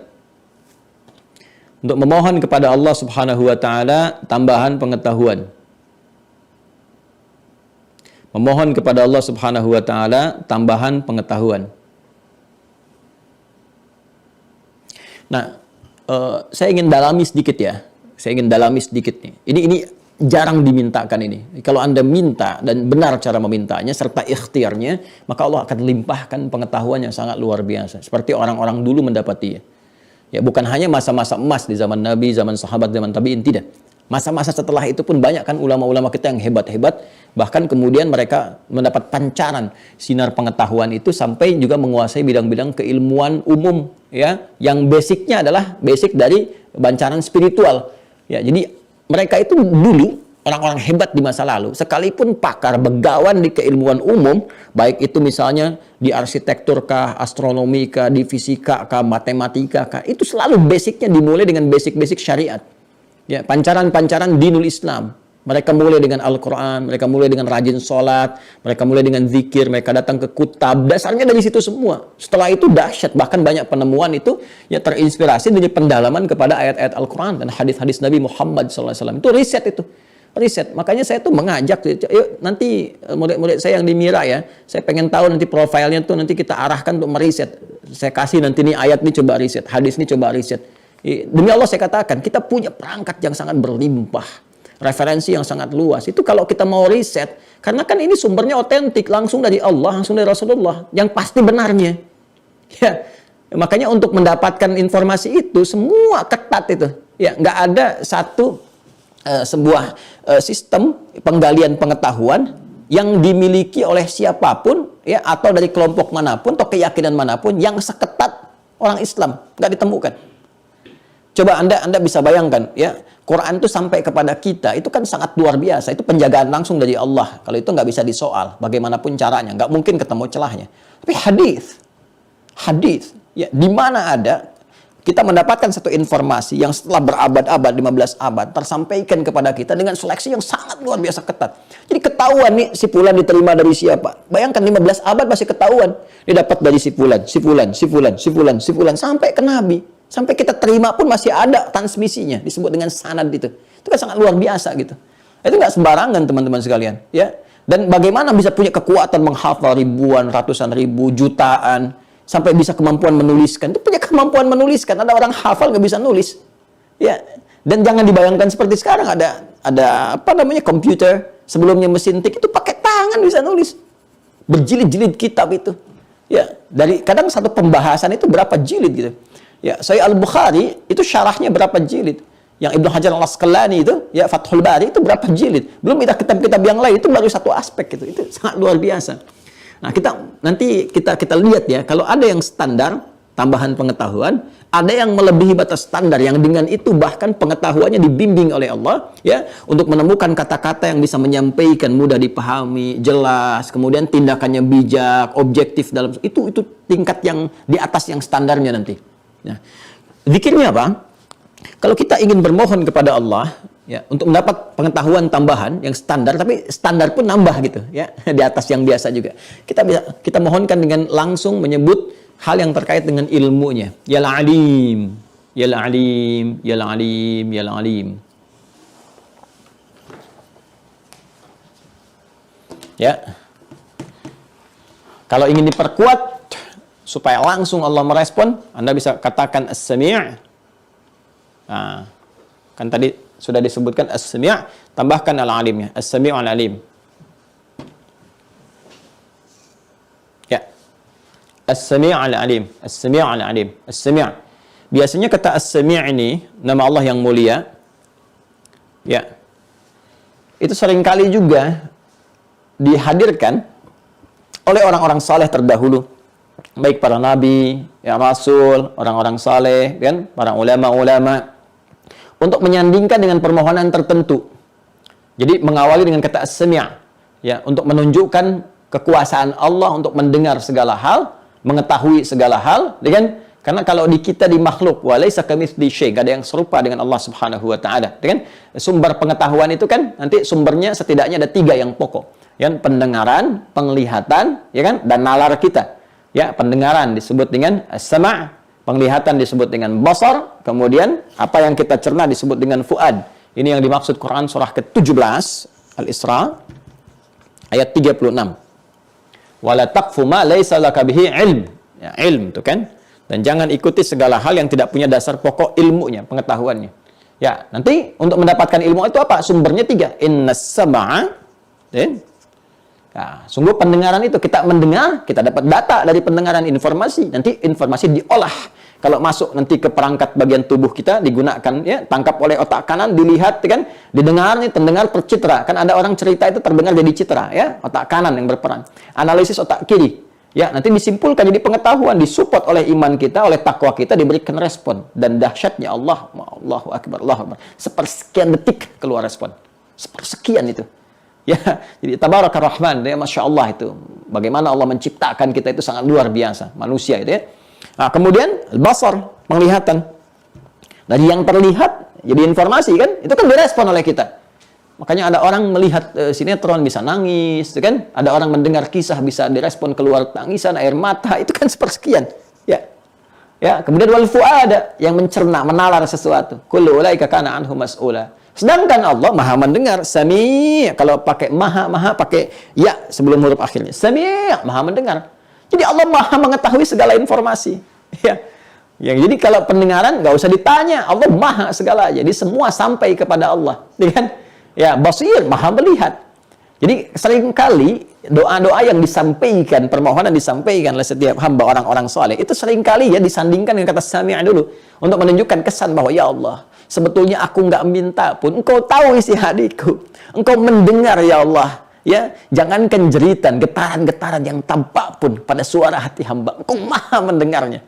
Ya, Kemudian baru dilekatkan permohonannya. Karena itu Nabi Zakaria ketika beliau memohon kepada Allah, meminta dianugerahi keturunan, itu sebelum menyampaikan doanya, As-Sami yang dimunculkan untuk menunjukkan luasnya pengetahuan Allah yang Maha mendengar segalanya. Ya, Anda buka Quran surah ketiga Ali Imran ayat ke-38 di mushaf standar paling kanan ya, sebelah atas. Quran surah 3, Quran surah 3 Ali Imran ayat 38. Hunalika da'a Zakaria qala rabbi habli min ladunka dzurriyyatan thayyibah innaka sami' innaka sami'ud du'a. Kan? Karena mudhaf ilaih ini hilang alif lamnya karena disambungkan kepada kalimat setelahnya yang menggunakan alif lam. Sami'ud du'a. Nanti kalau masuk belajar bahasa Arab, insyaallah kita bahas itu. Apa mudhaf ilaih, apa nakirah, apa ma'rifah dan sebagainya. Ya kan? Sami'a. Jadi kalau kita terjemahkan, enak sekali itu. Enak sekali, Masya Allah. Ya, duhai Allah. Ya, di mihrab itulah Nabi Zakaria bermohon kepada Allah. Dia berkata, ya Allah, semua mengatakan aku punya keterbatasan. Semua mengatakan istriku tidak akan mampu melahirkan. Dia divonis secara medis, secara klinis, sudah mandul dan menopause. Mereka mengatakan aku terbatas. Ketika mereka mengatakan aku punya keterbatasan, maka aku mohon kepadamu yang tidak pernah punya batas dalam pemberian. Habli, ya Allah yang Maha Wahhab, yang memberi tanpa batas. Anugerahkan kepadaku darimu saja ya Allah. Aku tidak bermohon kepada yang lain karena mereka mengatakan semua terbatas. Maka aku mohon kepadamu yang tanpa batas dalam pemberian. Anugerahkan aku keturunan dari sisimu saja ketetapannya ya Allah. Engkau pasti mendengar doa hamba. Dengan ilmumu engkau pasti mendengar doa hamba. Kalau pada yang Maha mendengar pun ya Allah, doa hamba belum terkabul, lantas kepada siapa lagi hamba mesti mengadu? Kepada siapa lagi hamba mesti memohon? Tunjukkan kepada hamba dengan cara apa lagi hamba mesti memohon. Maka apa yang terjadi? Pakai fa. Ya, harfu atfin rabitin baina syai'aini bila hudud. Yang menyambungkan dua peristiwa cepat tanpa jeda. Peristiwa pertama berdoa, peristiwa kedua terkabulnya doa. Antara berdoa dengan terkabul nggak ada jeda. Begitu selesai doa, langsung terkabul. Fanadathul malaikatu, ayat 39-nya. Fanadathul malaikatu wa huwa qa'imun yusalli fil mihrab. Annallaha yubashshiruka bi Yahya. Dan seringkali kata as-sami' disandingkan dengan kata alim. Innaka antas sami'ul alim, kan? Ya, innaka sami'ud du'a, ya. Kalau yang sami'ul alim contoh di Ali Imran itu kan ayat 35, ya. Idz qalat imra'atu Imran rabbi inni nadhartu laka ma fi batni muharraran fataqabbal minni innaka antas sami'ul alim. Kan? Innaka antas sami'ul alim tuh. Ya. Kau Maha mengetahui isi hati hamba ya Allah, bahkan sebelum hamba mohonkan kepadamu. Duhai Allah, ya, ayah anak yang dikandung ini telah meninggal, telah menghadap kepadamu, Imran maksudnya, ya. Sedangkan aku bernadar kepadamu, ya Allah, seperti dulu dengan suamiku berharap, bermohon, meminta supaya dianugerahi anak yang baik, yang soleh, meneruskan risalah kenabian, kemuliaan, dengan mohon ya Allah, aku bernadar kepadamu menjadikan anak yang dikandung ini nanti ya Allah, anak yang soleh mengabdi kepadamu saja, menunaikan kebaikan-kebaikan sesuai dengan perintahmu. Engkau pasti Maha mengetahui sebelum aku panjatkan, karena engkau Maha mendengar bisikan-bisikan yang ada dalam jiwaku, bahkan sebelum aku mohonkan. Apa yang terjadi? Dikabulkan oleh Allah. Lahir perempuan, kan? Lahir. Falamma wada'at saqalat rabbi inni wada'tuha untha. Itu yang di ayat 36-nya, seterusnya sampai dirawat, ditunjukkan pada jalan kebaikan di ayat 37-nya. Jadi ini, teman-teman sekalian, Anda bisa mohonkan kalau ingin tambahan pengetahuan kepada Allah, ya, para pelajar, ya, adik-adik yang sedang belajar tingkat manapun ingin ditambahkan oleh Allah, minta. Allahumma ya alim, Allahumma innaka antas samiul alim. Terus masukkan doanya. Rabbi zidni ilma warzuqni fahma, ya. Allahumma ushhidu bi annaka antas sami'ul alim. Allahumma inni as'aluka ya Allah bisifatikal ulia wa asma'ikal husna ya sami'ul alim zidni ilma warzuqni fahma. Zidni ilma ya alim warzuqni fahma. Ya Allahumma ya sami'ul alim. Allahumma faqihni fid din wa 'allimni ta'wil ya alim. Masukkan itu. Masukkan. Ya, ketika Anda masukkan, nanti ikhtiarnya dengan takwa. Ikhtiarnya dengan takwa. Jadi sambil berdoa begini, ya, kan itu harus mengalir lewat iman. Kalau dibaca begitu aja, ya biasa aja. Ya, makanya kan si A baca, si B baca, kok hasilnya bisa beda. Ya, nah itu kan kalau seperti itu jangan disalahkan ibadahnya, tapi dicari caranya, dilihat, dievaluasi caranya. Kenapa si A bisa dapat, saya enggak? Ya, dilihat kan, kok dia bisa baca ini dapat, saya baca kan nggak dapat. Coba lihat. Nah, makanya kita masuk kepada step yang selanjutnya, mau baca ini pun harus menggunakan jiwa takwa, karena di takwa ini ada support iman. Ya. Takwa ini kan ada cahaya iman. Iman ini yang menggetarkan segala hal. Jadi kalau kita ingin kuatkan iman kita, supaya kalimat-kalimat yang mengalir di lisan itu ada pakai getaran dalam jiwa kita, sehingga mampu mengguncang, menggetarkan arasy, maka cara menguatkan cahaya imannya ini dengan meningkatkan takwanya. Ya, maka tambah dulu salatnya, tahajud, ya. Ayo penuntut ilmu kalau mau tambahan ilmu jangan tinggalkan tahajud. Tahajud malam bangun, kan? Terus mencoba untuk berlatih terus mendekat kepada Allah dengan zikir, dengan Al-Qur'an, coba puasa, tingkatkan takwa. Nanti kalau takwa meningkat, dengan sendirinya cahaya iman akan menguat. Dan perhatikan ya, ini rahasia di antara kita subuh ini ya. Ada kondisi bahkan tanpa Anda minta pun Allah tambahkan sesuai kebutuhan kita. Kita belum minta, Allah udah tambahkan. Kita belum minta nih. Ya, dan ini penting nih bagi guru-guru, bagi ustadz-ustadz, ya, para kiai, para habaib dan sebagainya. Karena ini kompleks. Dapat pertanyaan begini, begitu. Itu kalau Allah nggak bimbing, bisa keliru. Tapi ada kondisi-kondisi kok kita bisa gitu. Bukan menemukan, Allah bimbing. Ini ayatnya ini hadisnya ini jawabannya begini. Ini kalau nggak mendekat kepada Allah, susah mendapatkan itu tuh. Ya. Makanya membangun khasyah, ketakwaan tinggi kepada Allah, itu tingkat tertinggi dari keulamaan. Innama yakhsyallaha min ibadihil ulama. Jadi sifat ilmunya diikat dengan khasyah. Di surat Fatir itu. Ya, surah ke-35 itu. Ya, di ayat ke-28 itu ya. Ya, 28 sampai 29 bawah, nanti baru pindah ke Qur'annya ke atasnya. Ya, kanan bawah. Innama yakhsyallaha min ibadihil ulama. Sungguh yang paling takut khasyah kepada Allah itu para ulama. Jadi ilmunya diikat dengan khasyah dulu. Kalau sudah khasyah kan diraih dengan takwa, dengan khusyuk. Ketika khusyuk itu muncul, takwa itu muncul, maka Allah berikan tambahan pengetahuan. Dari mana rumus ini takwa muncul diberikan tambahan pengetahuan? Di Quran surah kedua. Ini semua ada di Quran surah kedua. Di akhir ayat 282. Ya. Ini ayat paling panjang di Al-Quran, ayat terpanjang. Lihat di paling kiri ya, dari atas sampai bawah itu, satu ayat. Lihat ujung ayatnya, yang kiri langsung ke bawah, paling bawahnya. Wattaqullah, dan tingkatkan takwamu kepada Allah, wa yu'allimukumullah, dan Allah akan berkenan memberikan kepadamu tambahan pengetahuan. Allah akan mengajarkan kepadamu. Tingkatkan takwa. Ya, tingkatkan takwa. Jadi peningkatan takwa ini akan menguatkan cahaya iman. Semakin kuat cahaya iman, semakin Allah tambahkan. Ya. Bahkan nanti ada satu hal yang kalau Allah berkehendak, bil ladunna ilma. Itu bahasa jelas. Bil ladunna ilma di surah Al-Kahf itu kan. Ya, ketika Nabi Musa alaihissalam berkonsultasi pada seorang hamba yang soleh, yang Allah berikan tambahan pengetahuan dari sisinya. Yang orang kenal dengan laduni, tapi laduni itu bukan sembarangan dapat, tidak ada ikhtiarnya juga, tetap dia belajar. Minimal belajar meningkatkan ketakwaan, nanti ada pemberian dari Allah. Ya. Dan ada yang dikehendaki oleh Allah itu nggak susah belajarnya, harus cepat dapatnya. Ya. Puncak ketakwaan itu kan melekat pada Nabi Muhammad SAW. Itu puncak manusia paling takwa. Makanya Nabi Muhammad SAW itu mau berikhtiar dengan dirinya pun Allah nggak berkenan.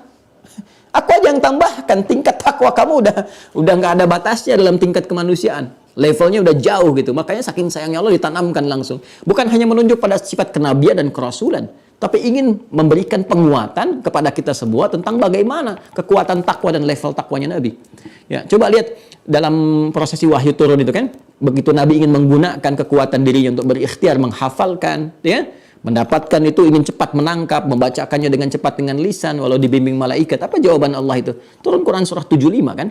Al-Qiyamah ayat 16 sampai 18. La tuharrik bihi lisanaka lita'jala bih. Quran surah 75, Al-Qiyamah ayat 16 sampai 18. La tuharrik bihi lisanaka lita'jala bih. Inna 'alaina jam'ahu wa Qur'ana. Fa idza qara'nahu fattabi' Qur'ana. Muhammad SAW, jangan cepat-cepat kau gerakkan lisanmu hanya sekedar ingin menghafalkan Qur'annya. Cepat ingin mendapati Qur'annya. Ya. Ya kan? Biarkan kami yang menghimpunnya, yang menanamkan ke dalam jiwamu. Jadi ada orang yang proses menghafal belajar itu Allah memberikan kehendak langsung dihimpun dalam jiwanya. Tapi ada ikhtiar. Nabi kan ikhtiar dulu, ngaji juga kan sama malaikat. Jadi bukan tiba-tiba dapat begitu, tidak juga. Ada ikhtiar. Ya. Fa idza qara'nahu, jika dibacakan kepadamu, fattabi' Qur'ana, kamu tinggal ikuti aja. Jadi ada orang yang sekali dengar itu, ngikutin langsung hafal. Ya kan? Ya, kalau kita katakan ini Nabi, wajar. Iya betul, Nabi, Rasul. Mudah bagi Allah tanamkan. Karena sifat Nabi, Rasul, karena tingkat ketakwaan tinggi, langsung diajarkan. Ya, kalau semua Nabi itu diajarkan. Adam pertama Nabi diajarkan. Wa 'allama Adam al-asma'a kullaha. Adam diajarkan. Ya, Nuh diajarkan, sampai ke Nabi Muhammad diajarkan, tanamkan. Tapi pengajaran Allah itu diturunkan, lihat standar utamanya, karena ketakwaannya. Itu yang menjadikan kita itu bisa meniru, mengikuti polanya, walaupun nggak sampai ke derajatnya. Ya, kita nggak bisa sampai ke derajat Nabi, Rasul, selesai kenabian, kerasulan. Tapi kita bisa meniru keteladanan takwa itu, sehingga bisa menghasilkan curahan-curahan rahmat Allah yang meningkatkan pengetahuan kita. Itu yang diikuti para sahabat Nabi, tabi'in, orang-orang soleh. Ya, coba lihat bagaimana orang tua dulu menyiapkan. Al-Imam Asy-Syafi'i, ya, ikhwas sekalian, itu kan nanti single parent tuh ibu merawatnya. Single parent, Bu. Jangan salah. Al-Imam Asy-Syafi'i itu ibunya single parent. Ketika ayahnya meninggal dunia, merawat tuh, digendong-gendong. Ya, kemudian ditempatkan di halaqah para ulama. Dari mulai belajar bahasa, belajar ini, belajar itu, sampai ke fikih, sampai diminta berangkat ke Imam Malik, ya, kiai terkenal yang luar biasa, alimnya pada saat itu, ilmunya luas di Madinah, tapi udah kemana-mana cahayanya, kita dengan izin Allah, diminta talaki ke sana, belajar. Ibunya, Imam Ahmad juga demikian, jangan salah. Imam Ahmad tuh digendong oleh ibunda, ibunya single parent, digendong oleh ibundanya, dingin-dingin masih direbuskan air hangat, ya, diwudukkan oleh ibundanya, disimpan di halaqah ulama, ya, setelah selesai gendong balik lagi, bawa lagi pulang, sampai kemudian terus beranjak dewasa. Al-Imam Al-Bukhari, jangan salah juga sama. Ya, sama itu. Ayahnya kan meninggal itu, dalam usia dini dilahirkan meninggal, terus matanya divonis buta kan, secara medis, secara klinis. Apa yang dilakukan? Ya, ini ikhtiarnya takwa. Tarekahnya, tarekah jalan, ya, tarekah itu jalannya takwa, meningkatkan takwa, mendekat kepada Allah, ibadah, tingkatkan ibadah, tingkat. Apa yang terjadi? Mata tak melihat, tapi mata hatinya tajam, dan kekuatan pengetahuan ditanamkan oleh Allah. Kan terkenal waktu masuk kutab itu, ya, Al-Imam Asy-Syafi'i nggak usah ditanya, bagaimana sebelum datang ke Imam Malik, sebelum sorogan udah hafal kitabnya, cuman sekian waktu, sekian saat saja. Ya, Imam Ahmad juga begitu. Sebelumnya Imam Malik juga luar biasa, bintangnya pada saat itu. Imam Abu Hanifah luar biasa. Ya. Ya, dan itu lintas profesi. Imam Abu Hanifah kan ayahnya itu pebisnis, pedagang, penjual kain. Ya.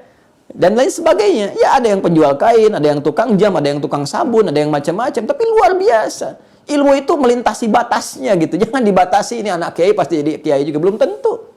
Ya, anak kita itu kalau bapaknya nggak hafal Quran, kita investasikan anak kita hafal. Sambil bapak menghafal, anaknya investasikan. Demi Allah saya katakan, ada yang jadi.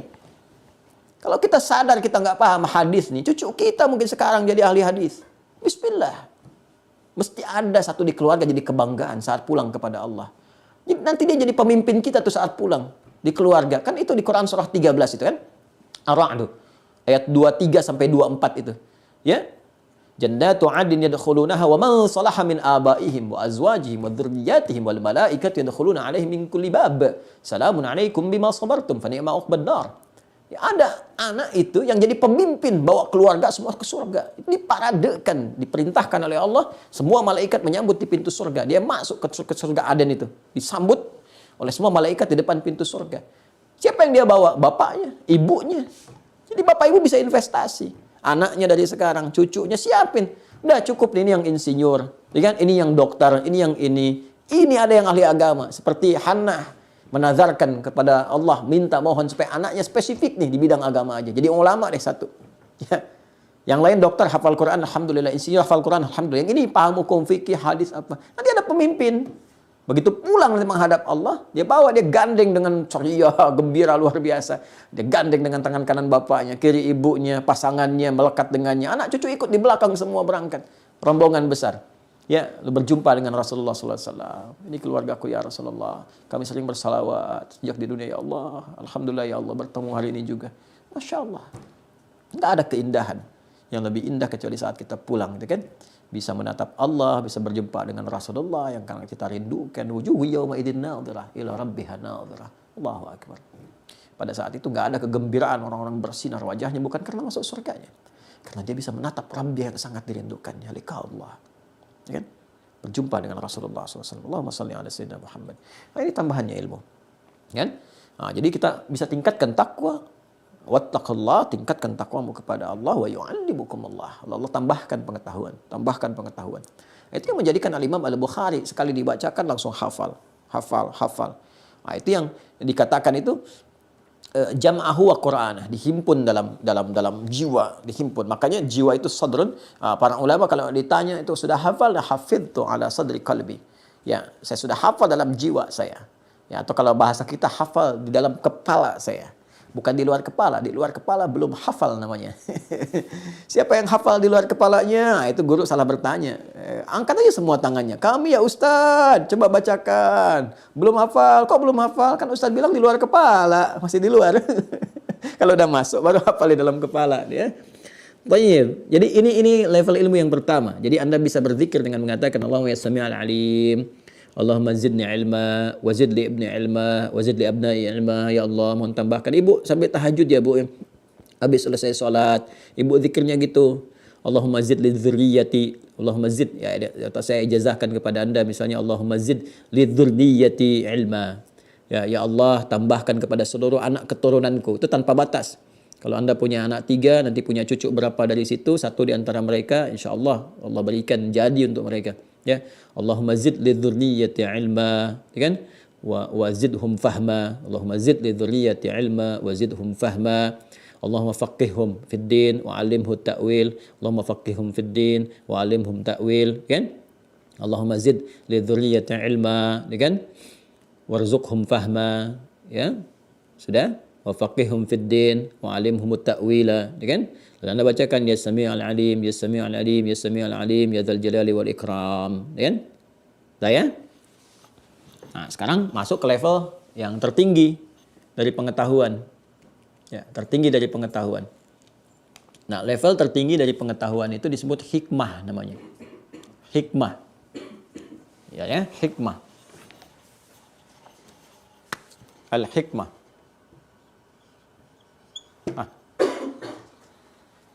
Al-hikmah. Wa may yu'tal hikmata faqad utiya khairan katsira. Siapa yang diberikan hikmah oleh Allah Subhanahu wa taala, maka sungguh dia telah diberikan anugerah yang berlimpah. Dan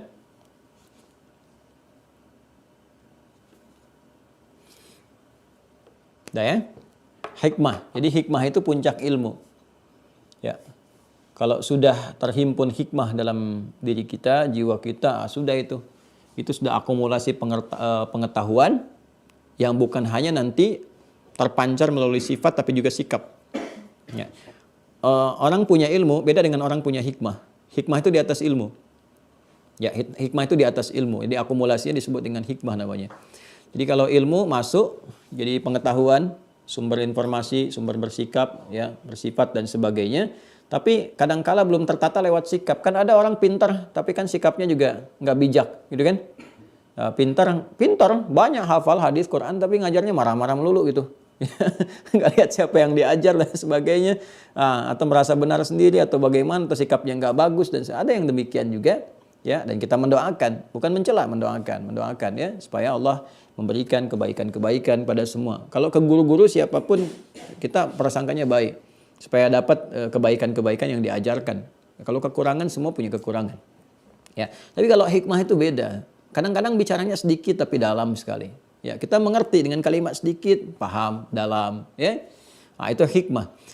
Misalnya kita lihat di Quran surah kedua Al-Baqarah dari ayat 267, ayat 267 sampai 269 ya, biar lengkap ya. Paling kanan tuh, agak sedikit ke bawah. Setelah bicara tentang infak ya, di ayat 261 terus infaknya selesai. Nanti Allah langsung menyampaikan kepada kita berfirman terkait dengan hikmah, anugerah hikmah yang sangat tinggi. Kalau sudah hikmah itu, teman-teman sekalian, itu bisa digunakan ke apa saja. Bisa ke harta, dengan kecerdasan mendapatkan harta, nanti harta dikelola secara bijak, ya kan?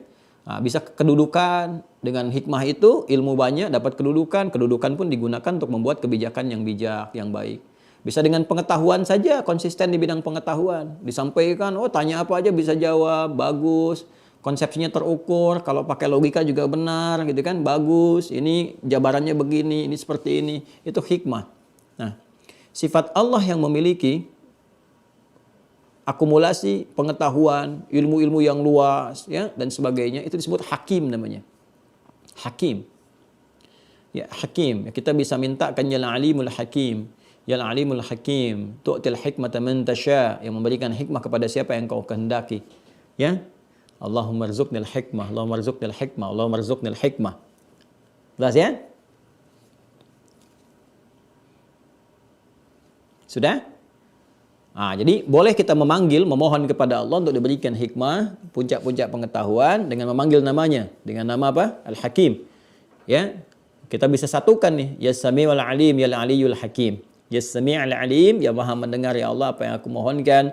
Ya Maha mengetahui segalanya. Ya Al-Ali, yang Maha tinggi. Ya Al-Aliyul Hakim, yang Maha bijak, yang Maha memiliki segala bentuk pengetahuan terbaik. Ya Allahumma rzuqnil hikmah ya Allah. Allahumma rzuqnil hikmah min ladunka ya arhamar rahimin. Ya Allah, berikan rezeki kepadaku berupa hikmah, puncak pengetahuan, ya kan? Yang melahirkan kebijakan-kebijakan, manfaat-manfaat dalam kehidupan, ya.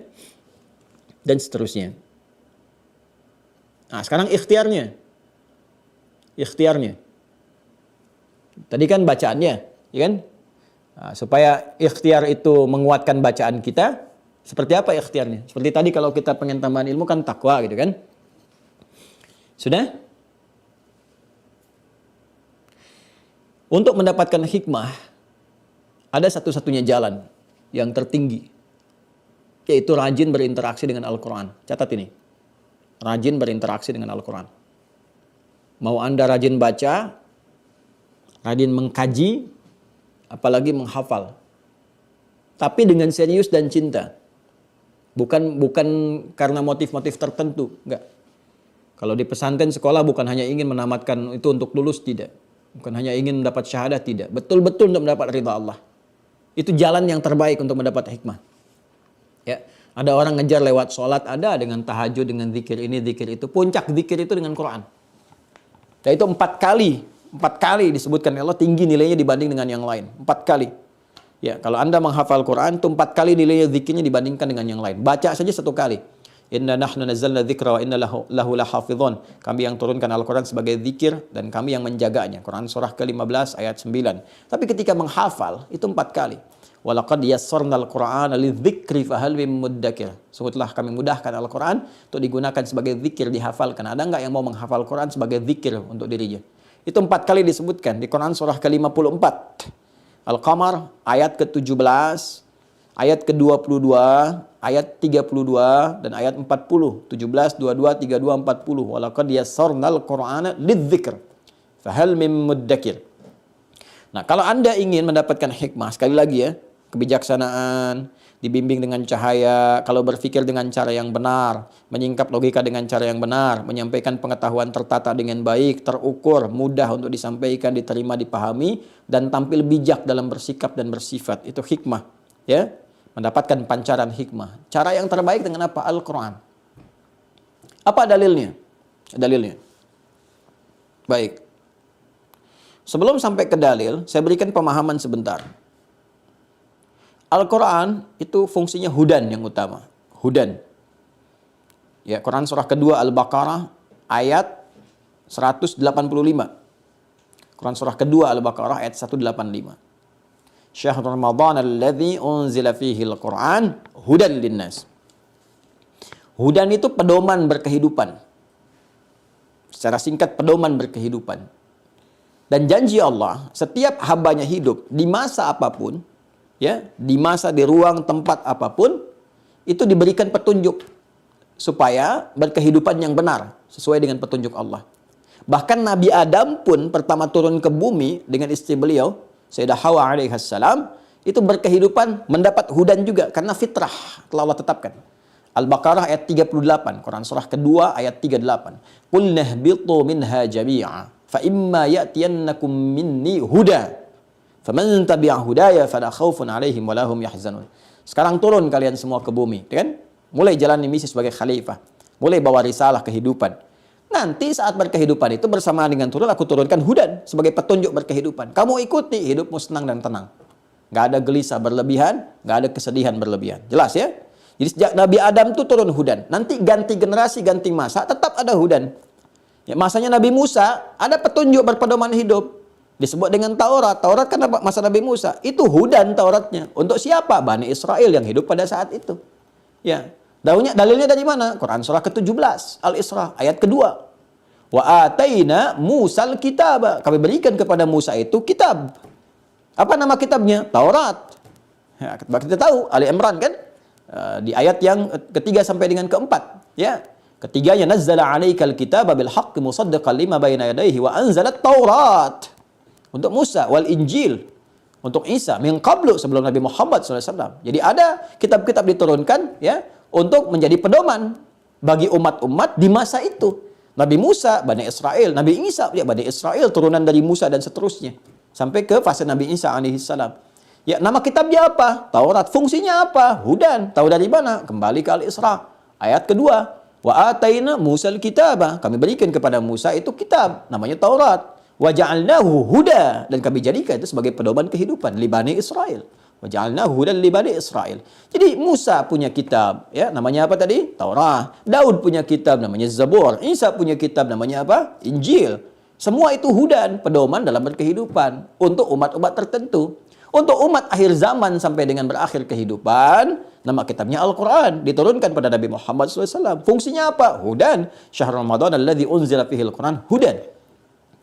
Jadi semua kitab-kitab itu, kalau disebutkan kitab, ini menunjuk pada susunannya yang sistematis, rapih, tanpa cacat. Sama sekali. Ya kan?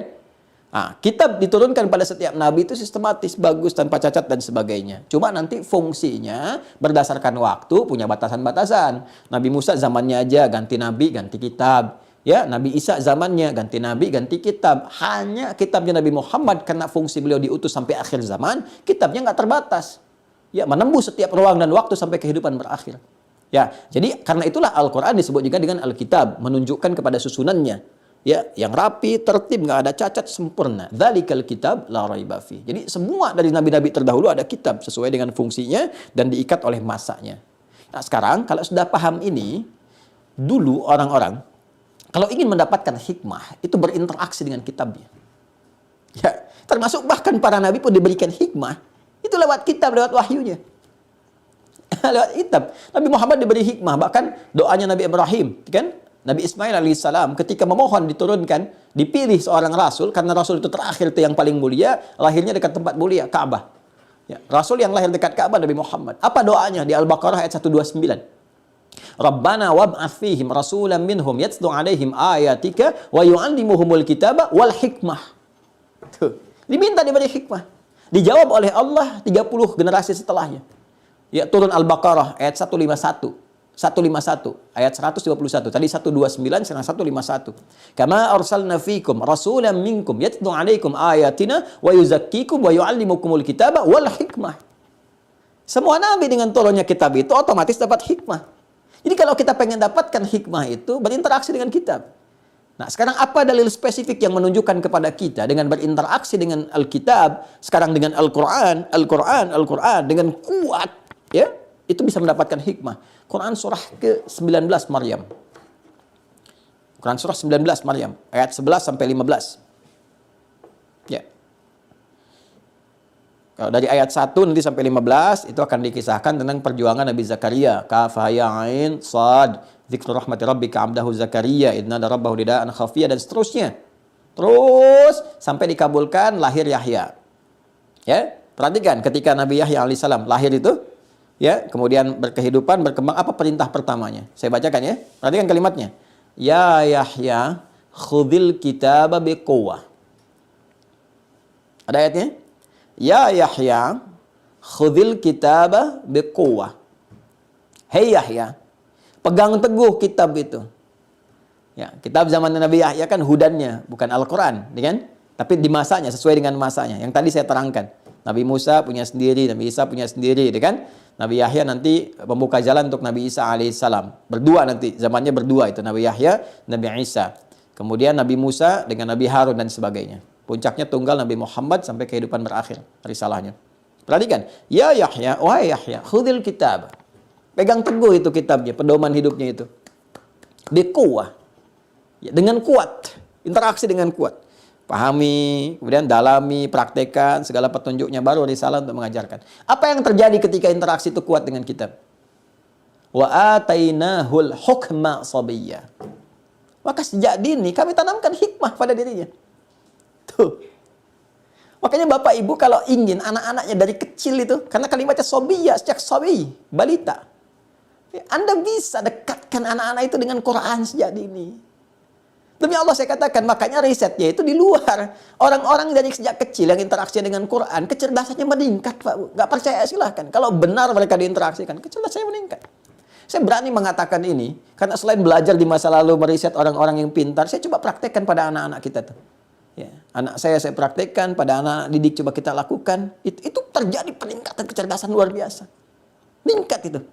Ya, walaupun tetap nggak hilang sifat kanak-kanak itu biasa. Tapi percepatannya luar biasa gitu. Menangkap sesuatu, cepat paham ini, cepat mengingat ini gitu ya. Tapi dengan dunianya ya anak-anak. Tapi itu bekal yang terbaik. Ya. Jadi itu yang saya katakan, dekati Al-Quran. Ya, dari anak kecil dari kecil kalau bisa sejak mengandung itu bacakan Quran terus ya. Kalau lelah itu perdengarkan lewat murattal. Demi Allah saya sampaikan pada murid-murid kami itu yang umum apapun, itu rata-rata alhamdulillah terjadi perubahan-perubahan. Ya, sejak memberikan ASI, bacain Quran, dengarkan Quran, tiap hari diputar murattal, tempat tidur 24 jam, itu dekat sekali. Ya, dan kita coba praktekkan itu luar biasa. Ada yang lain sajalah, yang tidak usah ke anak kami nanti diduganya macam-macam gitu kan. Tapi ya, yang dibacakan sekali langsung hafal gitu. Ya, ada yang demikian banyak, Imam Al-Bukhari yang lain-lainnya, contoh-contoh mulia lah yang lebih baik untuk diberikan contoh kepada kita. Tapi ketika kita ambil itu saripati yang kita terapkan terbukti. Nah, jadi kalau pengen dapat hikmah dari kecil tuh. Dan ternyata ini jadi kurikulum, jadi kebiasaan. Orang tua dulu tuh udah paham. Makanya kalau Bapak Ibu main ke Timur Tengah itu, ya, itu standar itu dari kecil tuh Quran. Karena itu udah ditularkan dari dulunya begitu. Ya. Silakan Anda cek biografinya, Al-Kindi, Al-Farabi, Al-Khawarizmi, Ibnu Sina, Ibnu Rushd dan sebagainya itu, Al-Battani, Jabir bin Hayyan dan sebagainya. Itu dari kecilnya, cuma 2 yang ditekankan kuat, salat dan Quran. Salat dan Quran, salat dan Quran. Ngaji itu. Ngaji. Itu yang memberikan kecerdasan pancaran luar biasa, hikmah sehingga menguasai banyak pengetahuan. Yang sekarang paling 1-2 bidang lah paling hebatnya. Dulu itu Masya Allah, tafsirnya iya, hadisnya iya, hafal Quran iya, ahli kedokteran juga iya. Ya, Ibnu Sina kan luar biasa tuh Avicena tuh. Ya, itu luar biasa, hafal Quran, tahu tafsir juga, ya, tahu fikih juga, kedokteran juga luar biasa, matematikanya luar biasa, fisika luar biasa, kitabnya banyak itu. Ya, kitabnya banyak. Kemudian siapa lagi? Ibnu Rushd, Averroes itu. Ini kan ahli Quran, ya, ahli pemikir juga, ahli logika juga, tahu fikih. Ya, tahu perbandingan fikih, itu kitabnya Bidayatul Mujtahid. Itu Bidayatul Mujtahid kan digali di mana-mana itu, di kampus-kampus, di masjid-masjid sekarang. Itu dokter bedah yang ngarangnya. Bayangkan dokter bedah tuh, ahli Quran. Ya, ada yang nemuin atom yang saya cerita kemarin Jabir bin Hayyan, ada yang terinspirasi bikin prototipe pesawat terbang, Ibnu Firnas dan sebagainya, itu banyak sekali. Ya, ada Al-Jabbar, Al-Khawarizm dan sebagainya, di matematika ada, di fisika ada, di kimia ada. Cuma perhatikan, ya itu kan luar biasa. Dari mana desain awalnya itu? Dari pendidikan kurikulum Islami yang ada pada mereka. Makanya orang-orang yang ingin menjauhkan Anda dari Quran sejatinya tidak ingin menjadikan Anda itu menjadi pintar. Makanya hidupkan lagi Qurannya. Ya. Bohong kalau ada orang mengatakan misalnya ke pesantren Quran itu pasti akan tertinggal. Enggak kok, kita biasa-biasa aja. Ini buktinya saya nggak ketinggalan. Alhamdulillah. Ya kan? Ya, jadi Allahu Akbar gitu. Ada banyak hal yang bisa dibuktikan. Banyak kitab-kitab ulama yang penting kita kaji itu. Jadi kalau disebutkan ulama yang terbayang dengan ilmu keislaman aja. Banyak ilmu-ilmu umum yang bisa kita kaji. Suatu saat kalau udah ada kelas-kelas, jadi kalau kita udah enak, normal enak, nyaman, nanti seperti dulu saya akan hidupkan lagi tuh. Ya, kelas-kelas sesuai dengan passionnya masing-masing. Di Mira juga kalau basicnya nanti udah sempurna, maksudnya disampaikan dengan lengkap, nanti akan diklasifikasikan nih berdasarkan profesi. Ya, kita kan dulu ada kelas kan ibu rumah tangga, ini kelas di medis dari dokter sampai dengan petugas kesehatan macam-macam kita ada. Ini kelas pebisnis, pedagang, ilmuwan, kumpul, risetnya beda. Passionnya masing-masing. Nanti kita kuliahkan kurikulumnya di Quran ini ayatnya ini apa. Ini untuk yang pebisnis ya, ini begini. Ini untuk yang ilmuwan begini, ini yang di medis begini. Di medis pun nanti diturunkan lagi. Lengkap sekali. Ya, misalnya ada di dokter mata, apa ayat-ayat tentang mata di Quran turunkan, nanti di hadis apa, terus di kitab ulama klasik apa, kita bedah, kitab Ibnu Sina bagaimana, dan ini bagaimana, nanti bandingkan dengan kedokteran modern, apa yang bisa diriset. Ya, ya ada satu dokter itu, alim di Mesir itu risetnya satu ayat di surat Yusuf itu bisa menemukan salah satu formula untuk obat katarak kalau saya nggak keliru itu. Satu ayat di kekinian. Gitu ya. Nah, fartadda basira gitu kan, bawa dengan gamisku ini, ya idza biqamisi hadza gitu kan, kemudian bawa dengan gamisku ini, tutupkan ke wajah bapak kita gitu kan, maka dia akan terbuka melihat ternyata di riset ada keringatnya Yusuf alaihissalam, keringat satu genetik dilihat, diolah, formulasi yang dibaca, dilihat, dikembangkan, ternyata salah satu jadi alternatif tuh pengobatan mata gitu ya. Jadi itu satu inspirasi gitu ya yang didapatkan dari kedalaman kita untuk mengaji, mengkaji. Tentunya kita bisa baca di alam, di semesta, belajar, bisa dari aspek pengetahuan lain. Ya, kita bisa belajar dari pengembangan peningkatan pengetahuan yang di Amerika, yang di Eropa. Nggak ada masalah, dikaji biasa. Ya, zaman Nabi juga begitu kok. Yang terjemahan dari ilmu-ilmu Romawi itu dibahas di ini, diajarkan kepada orang sekitaran. Tapi karena belajarnya pakai iman, maka ilmunya dibaca dengan kebenaran. Karena itu saya katakan, akal sehat itu penting. Tapi yang lebih penting iman yang sehat. Karena akan mensupport akal itu menjadi soleh. Jadi ada akal sehat, ada akal soleh. Itu beda. Yang sehat itu nanti betul bagus, logikanya benar, tapi kadang-kadang hanya digunakan untuk menguji, tidak ke action, hanya menguji argumentasi, menguatkan kebenaran, tapi implementasinya kadang-kadang nggak ada gitu, kosong. Ya, tapi kalau akal soleh, selain benar, bagus, logikanya berpikir benar baik, itu diberikan bimbingan untuk bersikap. Jadi ada sikap, ada follow up, ada manfaat, ada berkah. Ini yang kita butuhkan saat ini. Ya, banyak orang berakal sehat, ya, tapi karena imannya nggak sehat sehingga tidak terbawa kepada kesolehan praktikal, nggak dipraktekkan dalam bentuk kesolehan. Ada di atas sehat itu soleh namanya. Maka sekarang harus kita gerakan akal soleh. Ya, jadi ada gerakan akal soleh gitu ya untuk menaikkan level akal sehat. Baik, jelas ya? Alhamdulillah kalau jelas. Nah itu ada sudah ya tadi saya sampaikan. As-Sami'ul Alim, Al-Hakim, dalilnya tadi, ya Yahya khudhil kitaba biquwwa wa atainahu al-hukma sabiyya wa hananan min ladunna wa zakatu. Kan kalau sudah hakim, hanan. Ya hanana, ya hanana. Hanan itu lembut. Lembut, baik, halus, ya bijak. Kalau sudah hakim itu bijak. Bicara bijak, lembut, baik gitu kan. Macam-macam dan seterusnya. Wa hananan min ladunna wa zakata wa kana taqiyya wa barran biwalidayhi wa lam yakun jabbaran 'asiyya wa salamun alaihi yawma wulida wa yawma yamutu wa yawma yub'atsu hayya sampai ayat 15-nya itu. Ya. Wah, ibu deh kalau dari kecil anak didekatkan ke Quran itu sifat-sifatnya akan muncul, kelembutan, kebaikan, menjauh dari maksiat, taat pada orang tua. Walaupun dengan kekanak-kanakannya, pada saatnya kita akan menikmatinya. Ya, pada akhirnya akan terasa indah. Ya, kalau mendekat kepada yang Maha Indah. Kalau diangan-anganin saya ya gundah gitu kan. Sudah ya?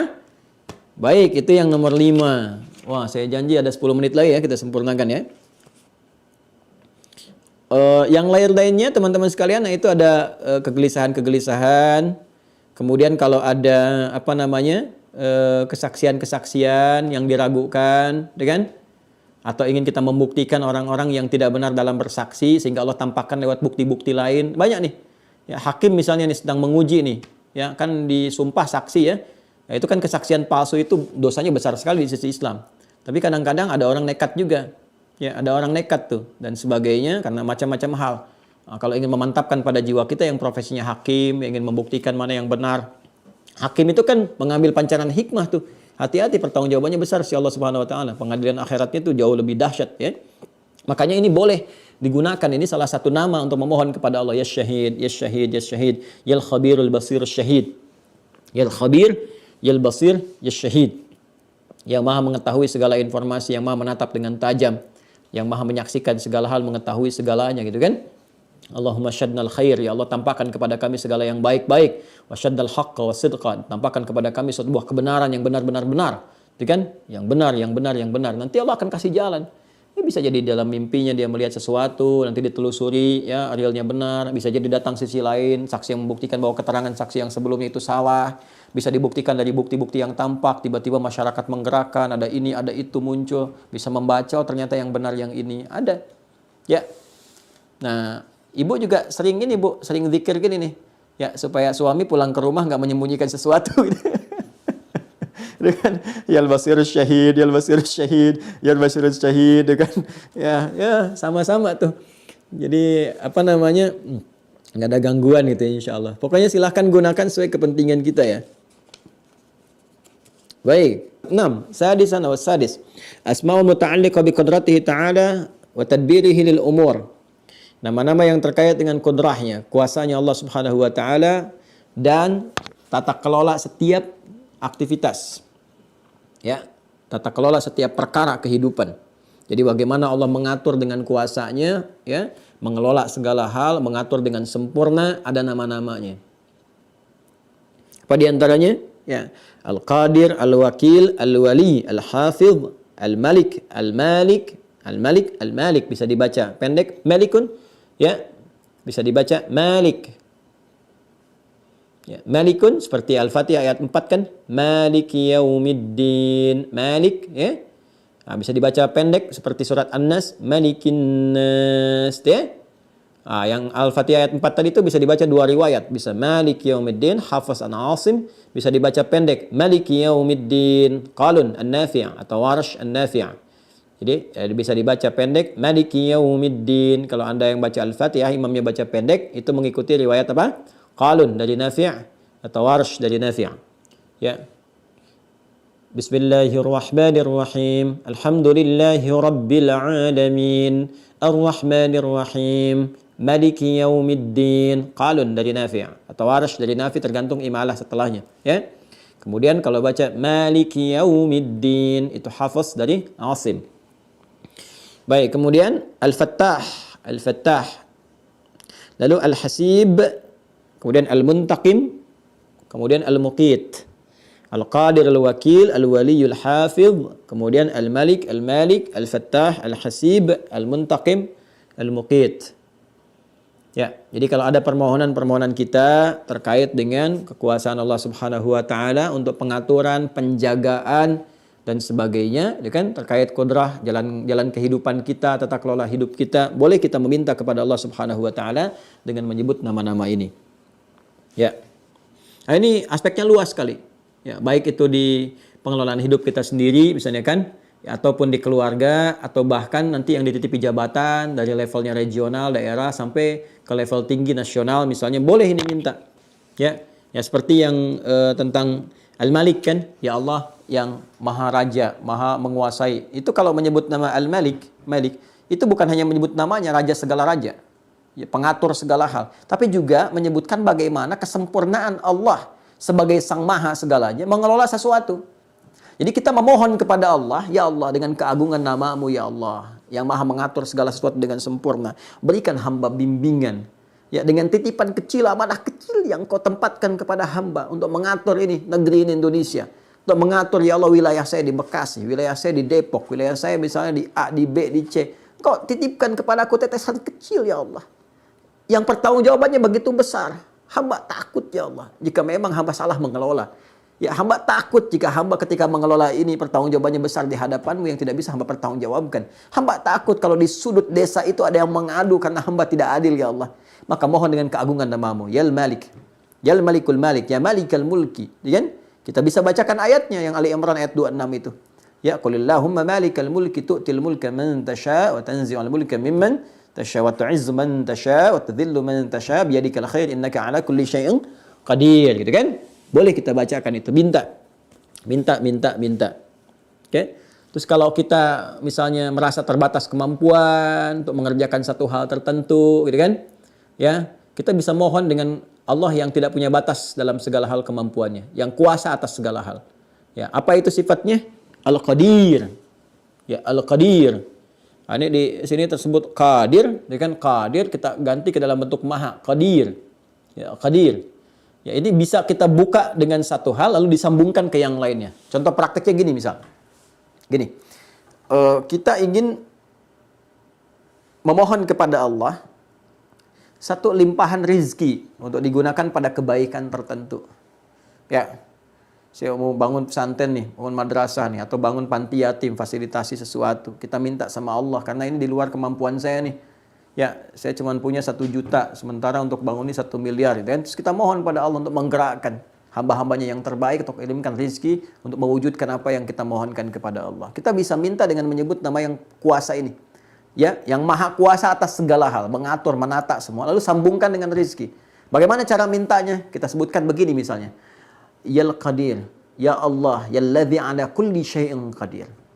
Allahumma, kalau ya Allah mau kita ganti dengan kalimat lembut yang dalam, Allahumma, yalladzi ala kulli syai'in qadir.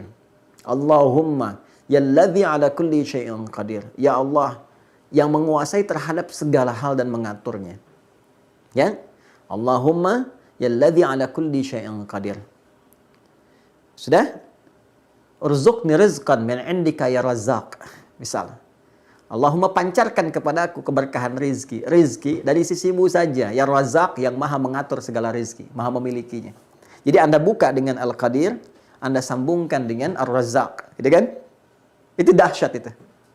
Nah, contoh.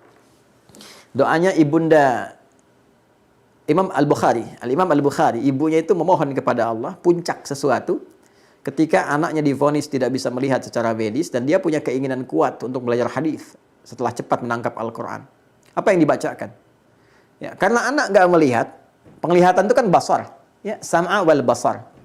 Allah punya sifat maha melihat dengan ilmunya disebut basir, ya kan? Al-Basir. Yang memberikan penglihatan, mengawasi, melihat segalanya, ya. Alimul basir, sami'ul basir. Ya, apa yang terjadi ini fatannya, kecerdasannya Ibunda Al-Bukhari itu menggabungkan Al-Qadir dengan Al-Basir. Perhatikan kalimatnya. Yal Basir. Duhai Allah yang maha menatap dengan tajam. Ya kan? Yang punya sifat menatap, melihat dengan tajam, mengawasi segala hal. Yalladzi ala kulli syai'in qadir. Ya, yang terhadap segala hal maha mengetahui, maha menguasai, maha mengatur. Yal Basir. Yalladzi ala kulli syai'in qadir. A'id basirat abni. Mohon kembalikan penglihatan anakku. Yal Basir, yalladzi ala kulli syai'in qadir. A'id basirat abdik. Mohon kembalikan penglihatan anak saya sehingga dia bisa menatap kembali. Ya dengan niat untuk ibadah, untuk belajar, meneruskan risalah ya Arhamar Rahimin yang telah ditunjukkan, dipedomankan oleh Rasulmu yang mulia Rasulullah sallallahu alaihi wasallam. Apa yang terjadi? Al-Bukhari kecil juga sedang mengulang surat Qaf itu kan surat 50. Ya, sampai di ayat ke-21 kemudian 22 ya. Begitu sampai ke ayat itu, apa yang diulangnya? Laqad kunta fi ghaflatin min hadza fakashafna anka ghita'aka fabasaruka al-yawma hadid. Kan saya pernah sampaikan di ayat kan tentang akhirat ini. Tentang kejadian di mana orang nggak bisa melihat situasi yang sesungguhnya. Dia nggak lihat resiko-resiko tentang apa yang dia kerjakan. Ditampakkan oleh Allah yang tadinya tertutup, dibuka kelihatan semua. Sehingga ketakutan mendalam datang. Ini keberkahan ini dipancarkan ke dunia. Ya. Laqad kunta fi ghaflatin min hadza fakashafna anka ghita'aka. Kamu dulu tertutup pandangannya, sekarang kami buka penutupmu itu. Basaruka al-yawma hadid. Pandanganmu sejak saat ini akan terbuka kembali, menatap dengan tajam. Dapat percikan keberkahan itu, tiba-tiba lompat melihat. Dia kejar ibundanya. Ummi laqad ra'ait. Ibu saya bisa melihat kembali. Ibu sedang tertidur, ketiduran capek berdoa itu di hamparan sajadah yang dibentangkan, tertidur bertemu dengan mimpi dengan Nabi Ibrahim, dikatakan anakmu bisa melihat kembali dengan izin Allah. Ini dampak dari tafaul. Ya, memilih nama terbaik yang diharapkan ada doa di situ. Makanya kita pilihkan untuk tafaul, beri anak nama Muhammad supaya mendapatkan keberkahan dari nama itu dari Rasulullah SAW. Ya, maka Al-Bukhari itu kan namanya Muhammad bin Ismail bin Ibrahim bin Al-Mughirah bin Al-Bardizbah Al-Ju'fi Al-Bukhari Al-Kharasani Al-Uzbekistani, sekarang Uzbekistan. Dapat keberkahan dari situ. Begitu dipanggil bangun ibunya, kaget melihat anaknya udah bisa lihat, berpelukan, kan? Masya Allah. Itu ada kisahnya di muqaddimahnya Ibnu Hajar Al-Asqalani dalam kitab Fathul Bari fi Syarah Sahih Al-Bukhari. Ya, kalau kita ngaji dapatkan itu, itu kita gunakan itu. Jangan lupa.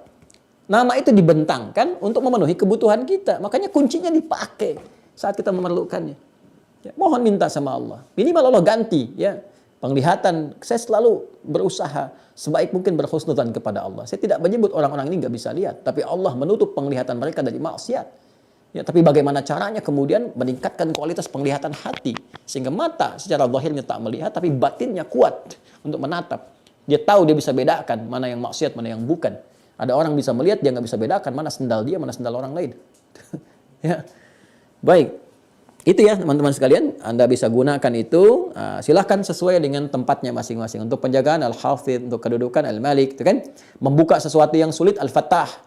Yal Fattah, Yal Fattah, Yal Fattah, Yal Fattah. Kalau ada kesulitan tuh di rumah, kan? Pekerjaan, Yal Fattah, Yal Fattah, Yal Fattah, Yal Fattah, Yal Fattah.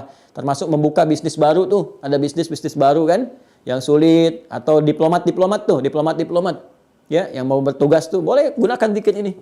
Allahumma Yal Fattah, Yal Fattah, iftah li abwabal khair fi biladin ya Allah amalu fiha ya Allah. Mohon bukakan segala bentuk kebaikan di tempat yang aku ditugaskan di dalamnya, di negeri ini ya Allah. Allahumma Yal Fattah, Yal Fattah, Yal Fattah. Ya kan? Karena ayat-ayat ini sering digunakan juga di dalam Al-Quran, ditampilkan kepada kita untuk membuka segala hal yang baik. Ya, inna fatahna laka fatham mubina, gitu kan? Jadi ayat Al-Fatah ini kan dalam Fathu Mekah, dibuka Mekah dengan suasana yang baik. Datang Nabi membawa risalah kan, Fathu Mekah itu buka segala kebaikan muncul. Yang tadinya jelek-jelek jadi baik semua. Diplomat-diplomat kita tuh boleh bacakan itu. Jadi dubes datang ke situ atau jadi diplomat, ya home staff misalnya, atau sekedar juga local staff yang berharap jadi home staff naik ke atas jadi dubes, jadi menlu. Ayo, begitu ditugaskan, baca zikir ini, Allahumma ya Al-Fattah, Allahumma ya Al-Fattah, ya Al-Fattah, iftah li abwabal khair fi kulli biladin a'malu fiha, ya, fi kulli biladin mab'uthtu fiha, ya Allah, mohon ya Allah, buka segala pintu kebaikan, segala yang mulia-mulia di tempat aku ditugaskan, di tempat aku dikirimkan. Setelah itu ikhtiar dengan yang baik-baik, ya, yang baik-baik. Jadi diplomat yang hebat, yang baik, kuasai bahasanya. Ya, seperti diplomat-diplomat kita dulu tuh, ya, tugaskan udah paham bahasa. Jangan sampai ke Amerika nggak ngerti bahasa Inggris, ke Jepang nggak bisa bahasa Jepang, gitu kan? Jadi pelajari dulu. Ya, saya harap demikian tuh di Kemlu juga ya, tempatkan yang bisa menguasai bahasanya sehingga berinteraksi diterima dengan enak, gitu kan? Dengan nyaman. Baik. 7 wa hunaka asma'un ukhra lam tudhkar bin nass fil Qur'an walakinnaha istamaddat min af'alin aw sifatin lahu ta'ala waradat bil Qur'an. Ya, ada nama-nama yang indah juga, yang baik, yang bagus, nggak disebutkan langsung namanya dalam Al-Qur'an seperti yang tadi kan ada semua di Qur'an, ya. Al-Ali ada, Al-Hakim ada, As-Sami ada, Al-Khabir ada. Ini nggak kelihatan langsung tapi tersirat di dalam sifat-sifat perbuatan yang melekat pada Allah, ya. Ketika Allah menyampaikan ini, menyampaikan itu, akan memberikan ini, memberikan itu, memberikan konsekuensi ini, nampaklah sifat-sifat itu. Ya, apa di antaranya? Al-Qabid, ya, Al-Basit, yaqbidu wa yabsut, ya. Al-Qabid, Al-Basit, Ar-Rafi', Al-Mu'izz. Lihat ininya ya, saya bacakan cepat jadi Anda melihat, jadi Anda bisa harakati. Al-Qabid, Al-Basit, Ar-Rafi', Al-Mu'izz, Al-Mudhil, Al-Mujib, Al-Ba'ith, Al-Muhsi, Al-Mubdi, Al-Mu'id, Al-Muhyi, Al-Mumit, Malik al-Mulki, ya, Al-Jami', Al-Mughni, Al-Mu'ti, Al-Mani', Al-Hadi, Al-Baqi, Al-Warith. Ya? Baik. Nah, nanti prakteknya silahkan digunakan. Nanti kan kita ada sesi praktek. Ya, besok tanya jawab. Nanti Anda kalau mau tanya ini juga saya tunjukkan dengan cepat sehingga interaksinya langsung ke esensi, ya. Nanti mau dipakai di mana boleh silakan, ya.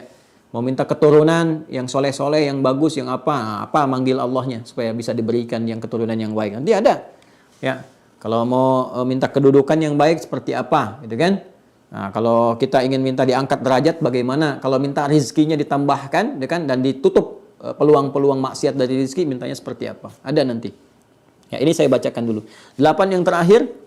Ya, thaminan wa thamin wa hunaka asma'un ukhra lahu ta'ala mustamiddah, ya, mustamiddatun minal ma'ani al-waridah fil Qur'an. Kalau tadi dari perbuatan-perbuatan sifat af'alnya Allah keluar ini semua, pemberian-pemberian, kan, dan sebagainya keluar. Kalau ini dari makna yang terambil dari makna-makna Al-Qur'an, kan, firman-firman Allah. Jadi keluar nama-nama itu, sifat-sifat itu bisa kita gunakan dalam interaksi ibadah kita.